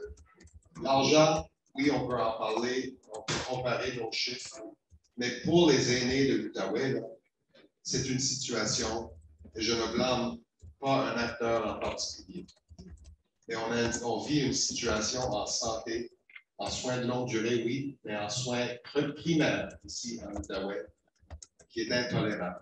Des solutions doivent absolument être trouvées. Oui, c'est un champ de compétences du gouvernement du Québec, mais on doit les interpeller, on doit les accompagner, et oui, on doit les financer. Mais c'est une situation qui ne peut pas durer et qu'on doit trouver complètement inacceptable. Merci.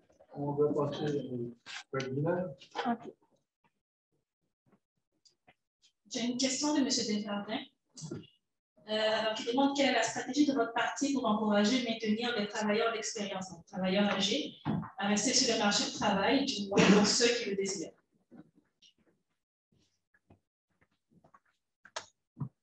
Oui, effectivement, nous avons, je suis à chercher les chiffres, nous avons une proposition concrète en la matière pour justement inciter les gens de 65 ans et plus. Donc, on va créer un crédit d'impôt pour prolongation de la carrière, afin que des aînés qui souhaitent rester dans la population active puissent le faire. Le crédit d'impôt permettrait aux personnes de 65 ans et plus gagnant un revenu de travail de réduire leurs impôts. Et les aînés qui gagnent au moins 5 000 $ au travail pourront éliminer l'impôt payable sur une partie de leur revenu et recevront un crédit d'impôt pouvant atteindre 1 650 $. Donc, voilà notre proposition concrète dans ce sens. Merci beaucoup. En ce qui nous concerne, il s'agit pour les personnes de 60 ans et plus de bénéficier d'une augmentation donc, de la prestation. Donc, nous allons doubler l'allocation canadienne pour les travailleurs. Merci.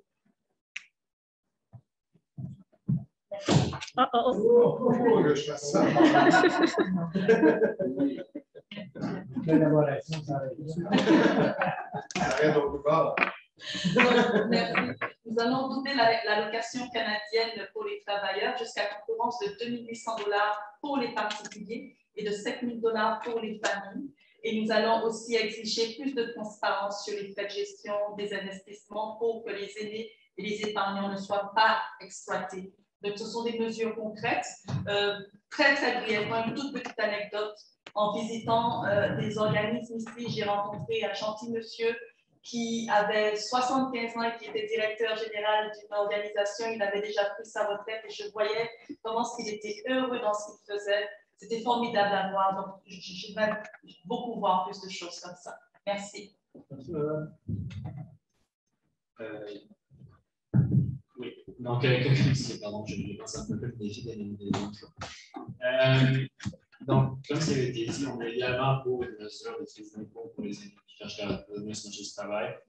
Par contre, la fois, je comprendrais, ça serait pour s'assurer que. Question du coup, ça va pas. Parfait. Oui, ça serait également s'assurer que ces impôts-là, finalement, ça ne soit pas une mesure qui remplacerait, ou du moins qui serait tellement nécessaire pour que les retours sur le travail par nécessité, mais plus par volonté. Donc, ça serait pas la. Le Bloc québécois propose aussi d'instaurer un crédit d'impôt pour les travailleurs expérimentés, vers l'expérience, comme le fait le Québec actuellement. On propose aussi que pour les travailleurs qui reçoivent le soutien de vie garantie, si l'exemption de base passe à 6 000 parce qu'après 5 000 quand les amis gagnent plus que ça, leur soutien de vie garantie chute dramatiquement. Et donc, ça n'a plus la peine d'aller travailler. Et ces deux mesures-là, on pense que ça peut aider à réduire la pénurie personnelle, toujours dans l'optique où les aînés veulent bien aller travailler parce qu'il n'y a pas une obligation, mais c'est un incitatif à aller travailler. Donc, crédit d'impôt, comme le Québec l'a amené, et augmentation du seuil de 5 000 à 6 000 pour le soutien de vie garantie. Je faisais très court. Je ne suis pas au courant de la politique sur cet enjeu, donc je m'excuse. Je serai préparé à trouver les informations si le questionnaire peut me contacter. On va bien la salle. Une question de la salle? Bonjour. Donc, Karine Maillet. Donc, Karine Maillet, je suis représentante de l'organisme L'appui aux proches aidants dans la région de l'Italie. Alors, voici ma question. Étant au fait du vieillissement de la population et des besoins qui en découlent, quelle est votre position par rapport au rôle des personnes proches aidantes? Et en regard de cette position-là, quelles actions prévoyez-vous mettre en place pour soutenir davantage le nombre grandissant de proches aidants?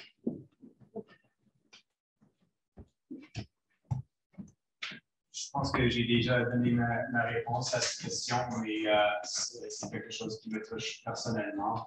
En fait, au début de ma carrière ici au Canada, je travaillais pour un sénatrice qui avait une mère qui avait la démentie. Puis on a essayé de faire avancer un projet de loi au Sénat pour donner plus de support aux proches aidants des gens âgés qui ont besoin de plus de support. Comme j'ai dit tantôt, on veut transformer le crédit d'impôt pour les aidants familiales, pour le mettre plus flexible, pour le faire remboursable. C'est certain que les proches aidants ont besoin de l'aide.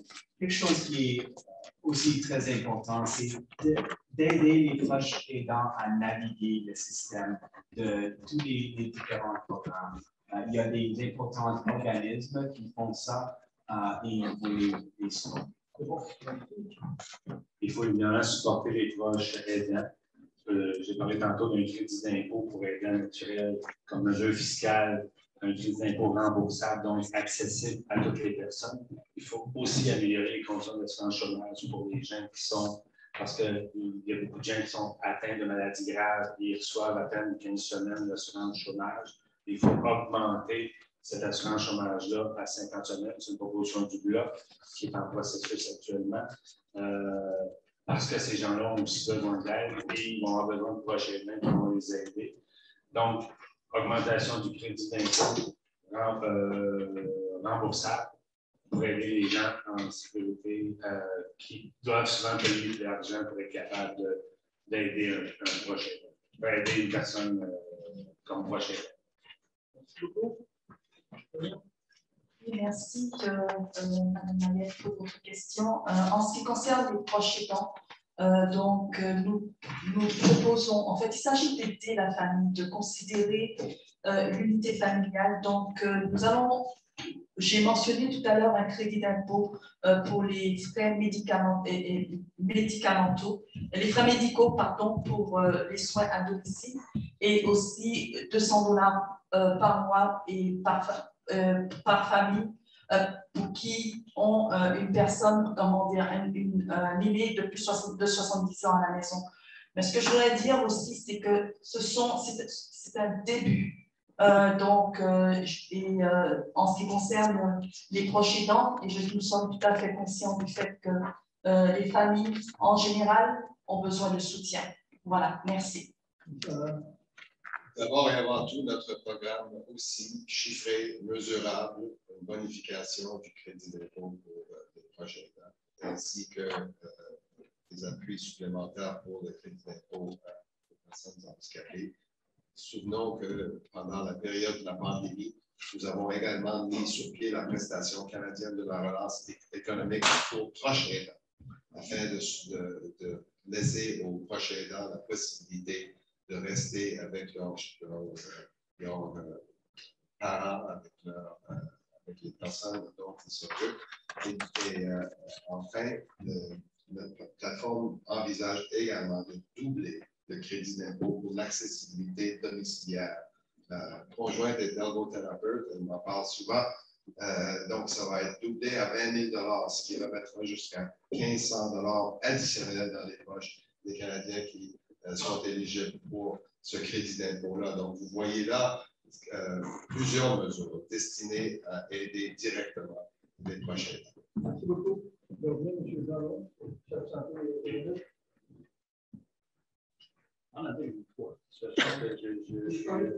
Je suis maudit. Ah, voilà, c'est parfait.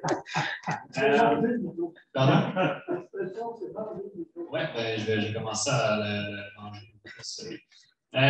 Dernièrement, mon soeur s'est dit c'est quoi? Je pensais une urgence, finalement, ça manque pour savoir comment ça allait. Oui, les proches aidants, pardon. Nous, en effet, ce qu'on cherche à faire avant tout, ça serait d'enlever le plus possible, finalement, toute forme de fardeau fiscal d'aider quelqu'un. Donc, ça se passe à travers les crédits d'impôt, ça se passe à travers l'aide, ça passe à travers les ressources, ça passe à travers les programmes. Mais avant tout, finalement, c'est simplement de permettre d'aider ces besoins sans que ce soit empêché par des variables externes. Merci. Est-ce qu'on reste ici dans la salle? Oui. On reste dans la salle? Donc, s'il y a quelqu'un dans la salle qui veut poser une question, il nous reste une dizaine de minutes avant de conclure avec le candidat. Oui, j'ai une question, Luce Bernier, à QDR Outaouais. Ma question s'adresse à Mme Périllon et à M. McKinnon, et j'aimerais que les autres candidats y réagissent. Si vous êtes élu, Parti conservateur, Parti libéral, parce qu'il y a plus de données qui nous permettent de croire que ce sont votre parti, soit conservateur ou libéral, qui serait élu. Est-ce que vous êtes prêt à vous engager à ce que, quand vous venez nous voir dans 4 ans, est-ce que vous êtes prêt à vous engager en matière de logement, de nous dire, non pas j'ai investi 5 milliards, 6 milliards, 10 milliards, mais en matière de logement, accessible pour les aînés, accessible pour les familles nombreuses, est-ce que vous êtes en mesure de vous engager à nous dire, ici dans l'Outaouais, ici au Québec, nous avons construit tant de logements d'une chambre, tant de logements de 2 chambres, tant de logements de 3 chambres, et non pas de nous parler d'argent, mais de nous parler d'une réalité qui va être des logements qu'on va pouvoir savoir qui sont dans la région et de savoir aussi, la deuxième chose, de vous engager avec les municipalités et avec les provinces à faire en sorte que ce dossier-là, logement, devienne un dossier important parce que quand on construit des logements, ça fait toujours l'affaire des entreprises, des travailleurs de la construction, il y en a beaucoup ici dans la région. Alors, mais il y a aussi beaucoup de besoins pour les personnes aînées et les familles. Alors, est-ce que vous êtes prêts à nous parler en termes de logement et non de milliards quand vous reviendrez nous voir? Et pour les autres, est-ce que cette formule-là vous agréerait comme parti d'opposition? Merci. Merci. Alors, pour garder la rotation, on commence avec vous. D'accord. La réponse courte est oui. On est prêt à être imputable dans 4 ans. La réponse longue, c'est que oui, il y a des milliards. Oui, nous sommes le seul parti apte à gouverner qui s'engage à investir autant en logement. Jamais un gouvernement du Canada a investi autant en logement. Mais ces programmes-là ont des critères d'admissibilité. Et nous sommes souvent seulement aussi bons que les projets que nous soutenons. moi, je peux m'engager, Mme Bernier, à une chose. Nous, par défaut, nous soutenons la totalité, 100% des projets qu'on nous demande de soutenir. Et oui, on aide les organismes à se qualifier pour avoir recours ou avoir accès à ces fonds-là. Et je suis prêt à travailler avec tout organisme qui souhaite monter un projet comme ceux que vous avez décrits pour justement agrémenter ou améliorer le nombre de logements. Il y a deux dimensions à ma réponse. La première, c'est vis-à-vis de nos partis et vis-à-vis de nos propositions aux Canadiens et aux Canadiennes et aux Québécois et aux Québécoises. Donc, construire 1 million d'habitations. Nous savons qu'il y a 37 000 bâtiments qui sont disponibles, 15% donc, qui peuvent être utilisés et ici, donc, dans la région, plusieurs qui sont disponibles. La deuxième dimension, donc, et aussi nous voulons encourager le logement locatif pour tous les Canadiens et les Canadiennes et aussi agir de manière générale en veillant à interdire les investissements étrangers pour pouvoir privilégier les Canadiens et les Canadiennes et les Québécois et les Québécois. Ça, c'est la dimension politique. Il y a la dimension personnelle. J'ai été présidente de table de concertation. J'ai dirigé 23 organismes à Montréal et j'ai travaillé sur des gros projets, notamment le projet de l'itinérance. Donc, au niveau fédéral, provincial et au niveau municipal, les actions concertées, je les connais. Donc, je serai prête à le faire à quiconque veut travailler avec moi. Voilà. Merci, madame. J'imagine qu'on veut commenter aussi. Oui. Je vais quand même commenter,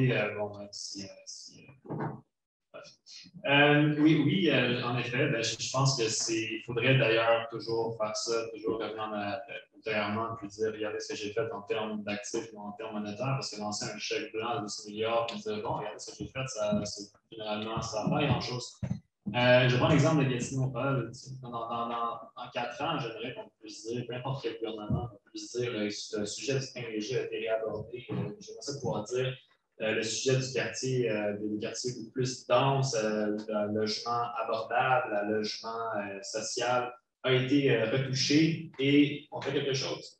Qu'on puisse regarder nos villes, qu'on puisse dire on a vraiment fait notre travail pour pouvoir créer un milieu qui est inclusif pour toutes les tranches d'âge, pour peu importe d'où on vient et qui on est. La question de revenir sur un bilan et de dire est-ce qu'on injecte pas d'argent, je ne pense pas que c'est une bonne façon d'aborder en général sur les questions sociales.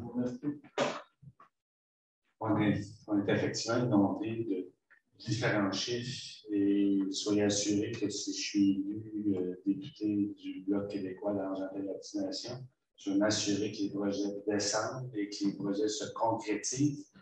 Je vous rappelle que mon nom de famille, c'est Yves Destromaisons. Donc, la question du logement, c'est une question qui me touche, qui me préoccupe particulièrement. Et donc, je vais m'assurer que les projets concrets descendent et je vais m'assurer que autant le côté urbain que le côté rural reçoivent sa part de logement. Merci beaucoup. Madame Bernier.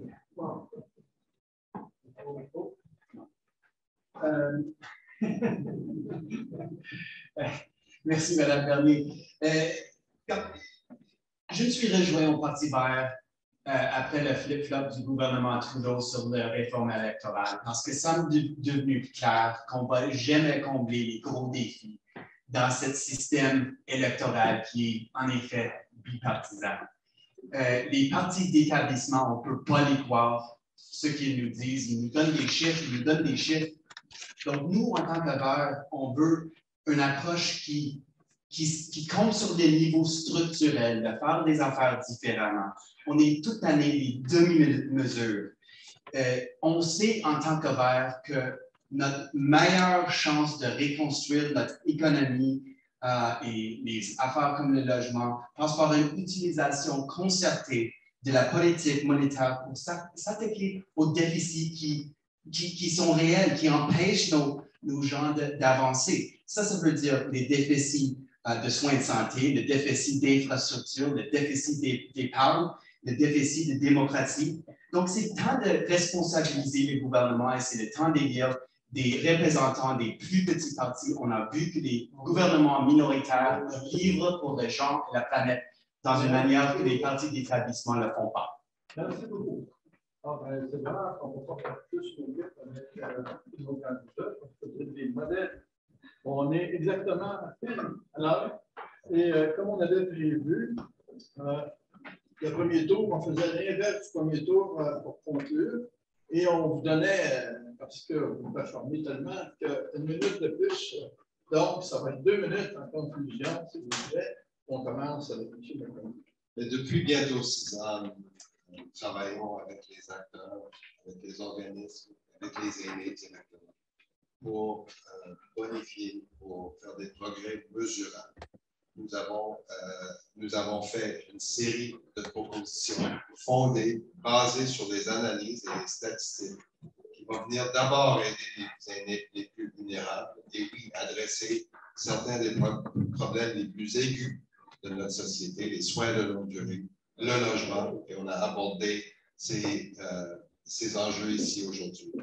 Mais je veux vous adresser plus particulièrement, comme je l'ai fait tout à l'heure, il y a 2 partis qui peuvent gouverner le Canada après cette élection-là, manifestement. Il y en a un parti qui a des pages et des pages dans son programme électoral. C'est le nôtre. Mesurable, vous pouvez penser que ça ne suffit pas, ou que c'est trop, ou que c'est pas assez. Mais vous pouvez aller voir, et ce sont noir sur blanc, chiffrés, des propositions concrètes pour nos aînés. L'autre parti parle 10 fois plus d'armes à feu que d'aînés dans son programme. Parle des transferts en santé qui commencent mesurablement après l'année 5 de son programme. On parle sur 10 ans des transferts en santé, ça commence après l'année 5. Et aussi le retrait des 6 milliards pour la garde, pour des garderies au Québec. Donc, je vous demande de faire une mûre réflexion. Je vous demande votre appui pour le Parti libéral du Canada et son travail de concertation avec vous et son travail en matière de propositions mesurables, concrètes. Et oui, Mme Bernier, vous pouvez revenir nous voir pour l'ensemble de l'œuvre d'ici 4 ans et pour qu'on juge ensemble des progrès que nous avons faits. Je vous remercie de votre écoute aujourd'hui et de votre invitation. Merci. Merci. Je tiens à remercier chacun des auditeurs et chacun de ceux qui nous ont posé des questions et qui sont intervenus. Je vous remercie de votre accueil chaleureux. Et donc, en ce qui concerne, il y a une phrase que j'ai omise tout à l'heure par rapport au temps. Et je voulais dire à Mme Bernier, oui, je serai prête à vous fournir des résultats concrets et à travailler fort pour la circonscription de LME. Et en ce qui concerne le parti que je représente, je ne vous parlerai pas d'armes à feu, je vous parlerai de cœur, je vous parlerai d'humanisme, je vous parlerai de dignité, de respect. Et c'est ce que je vous propose. En vous servant, en étant au service de la population de LME, c'est ce que j'aimerais apporter. En plus des actions, je suis une personne d'action. J'aime tout à fait, j'aime ce programme. Le programme qu'offre le Parti conservateur du Canada, je trouve qu'il est humain, à l'image de son leader que j'ai rencontré. Je trouve qu'il est humain. Et donc, c'est ce que nous vous proposons. Nous vous proposons un programme humain qui vous aborde de manière humaine. Parce qu'il faut de l'humanité. Tout n'est pas question de chiffres et de programmes et de statistiques, mais il faut aussi, nous avons besoin les uns des autres. La COVID, la pandémie l'a prouvé. Et donc, cette circonscription est une circonscription formidable que j'aimerais servir. Alors, à tous et à tous, je vous remercie infiniment de votre attention et de votre accueil. Merci, madame. Oui, donc, j'ai été à Grande-Rivière, j'ai fréquenté Gabois, avec les chefs. J'ai vu ce que l'Outaouais est, ce que l'Outaouais pourrait être, ce que l'Outaouais a besoin. Clairement que le programme du NPD, selon moi, répond beaucoup à ces attentes-là. Donc, on parle de logement social. On prend tout le temps, les dernières années, on a tellement mis de choses à l'avant, provinciales, fédérales, quant au logement social. Et l'NPD supporte ça. Tout ce qui est également développement de communautés beaucoup plus inclusives au niveau du transport.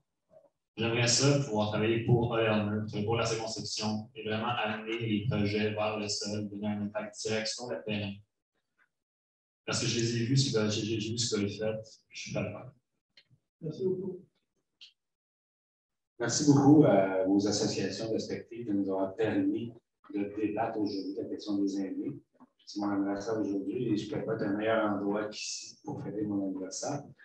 L'Outaouais est malheureusement victime de cette libéraux prennent trop souvent la région pour acquise. Je suggère de voter pour un parti qui défendra Ottawa, qui se battra pour améliorer les conditions de vie des aînés, comme le Bloc l'a démontré jusqu'à maintenant. Le Québec sera mieux desservi par un grand minoritaire et un Bloc fort qui défendra les intérêts du Québec et de l'Outaouais. Les libéraux ont démontré très peu de sensibilité envers les enjeux des aînés. Ils auraient pu voter pour protéger les fonds de pension des travailleurs qui ont souvent consacré leur vie pour une compagnie qui se font voler leurs économies de retraite. Le Bloc va continuer de défendre les aînés et relèvera la charge pour protéger les fonds de pension des travailleurs et pour une augmentation de la pension des aînés de 65 ans et plus. Le Bloc propose que 1 du budget fédéral serve à construire de nouveaux logements abordables, donc les aînés puissent demeurer en région et ne soient pas déracinés parce qu'il n'y a pas de logement disponible à quoi abordable. Évidemment, le Bloc continuera d'exiger que les transferts en santé soient bonifiés jusqu'à 35 des coûts de santé, une demande de toutes les provinces canadiennes et évidemment sans condition. Il y a un sujet qu'on n'a pas abordé aujourd'hui, mais qui affecte les aînés et toute la population, c'est la lutte au changement climatique. On essaie beaucoup d'associer économie et lutte au changement climatique. Mais il faut aussi savoir que les changements climatiques affectent la population, les aînés notamment, avec les chaleurs dans les établissements, les aînés qui se retrouvent isolés chez eux, qui meurent de chaleur. Il faut vraiment faire quelque chose.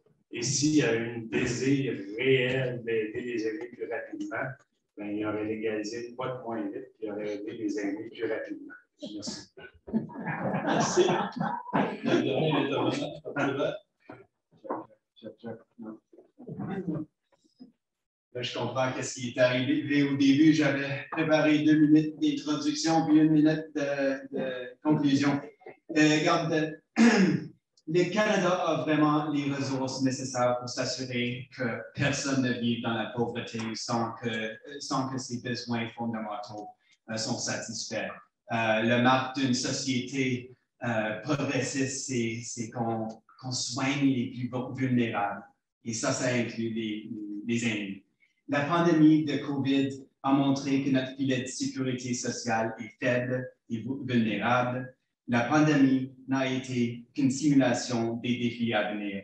Le tsunami gris de la démence, les demandes croissantes sur nos systèmes de santé, des systèmes de retraite qui, comme l'ensemble de notre économie, sont trop dépendants sur l'industrie, sur des industries en déclin.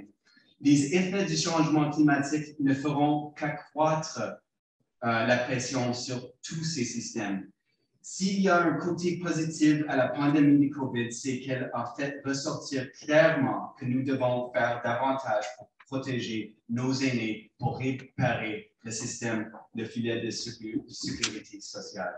Nous avons une occasion historique de faire cette élection un tournant, de sortir plus fort de la pandémie, de réparer ce filet de sécurité sociale et de bâtir une économie plus saine et prête pour l'avenir. La question que les électeurs doivent se poser lors de cette élection est donc de savoir s'ils veulent donner carte blanche aux partis d'établissement pour continuer les demi-mesures et les politiques contradictoires ou s'ils vont voter avec leur conscience, envoyer un signal à Ottawa et placer les plus de nouveaux leaders au Parlement pour exiger que le gouvernement réagisse différemment pour le peuple et pour la planète. Merci beaucoup. Je constate effectivement que le temps, c'est important pour les candidats, autant que pour les élus. Merci. Je donne la parole à Mme Bernier, M. Derry, qui vont venir faire les remerciements d'usage. Merci à tous.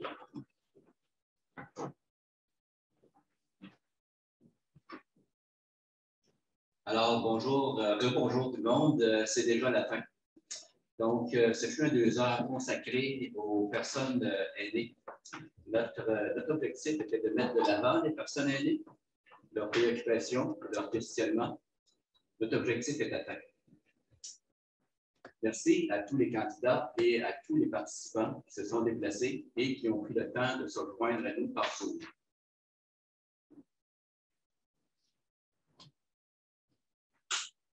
Nous remercions toute l'équipe technique de l'Association des retraités fédéraux qui ont permis, avec le soutien du personnel de la QDR Outaouais, de réaliser ce débat. Je tiens donc à m'excuser pour les petits problèmes techniques que nous avons eu, fonctionner à plusieurs micros. Ce n'est pas toujours facile. Alors, merci de votre patience et de votre indulgence. L'élection est lundi, le 20 septembre, et le vote par anticipation, c'est aujourd'hui. Ça a commencé aujourd'hui. Donc, allez voter. Invitez vos enfants jeunes et moins jeunes à aller voter.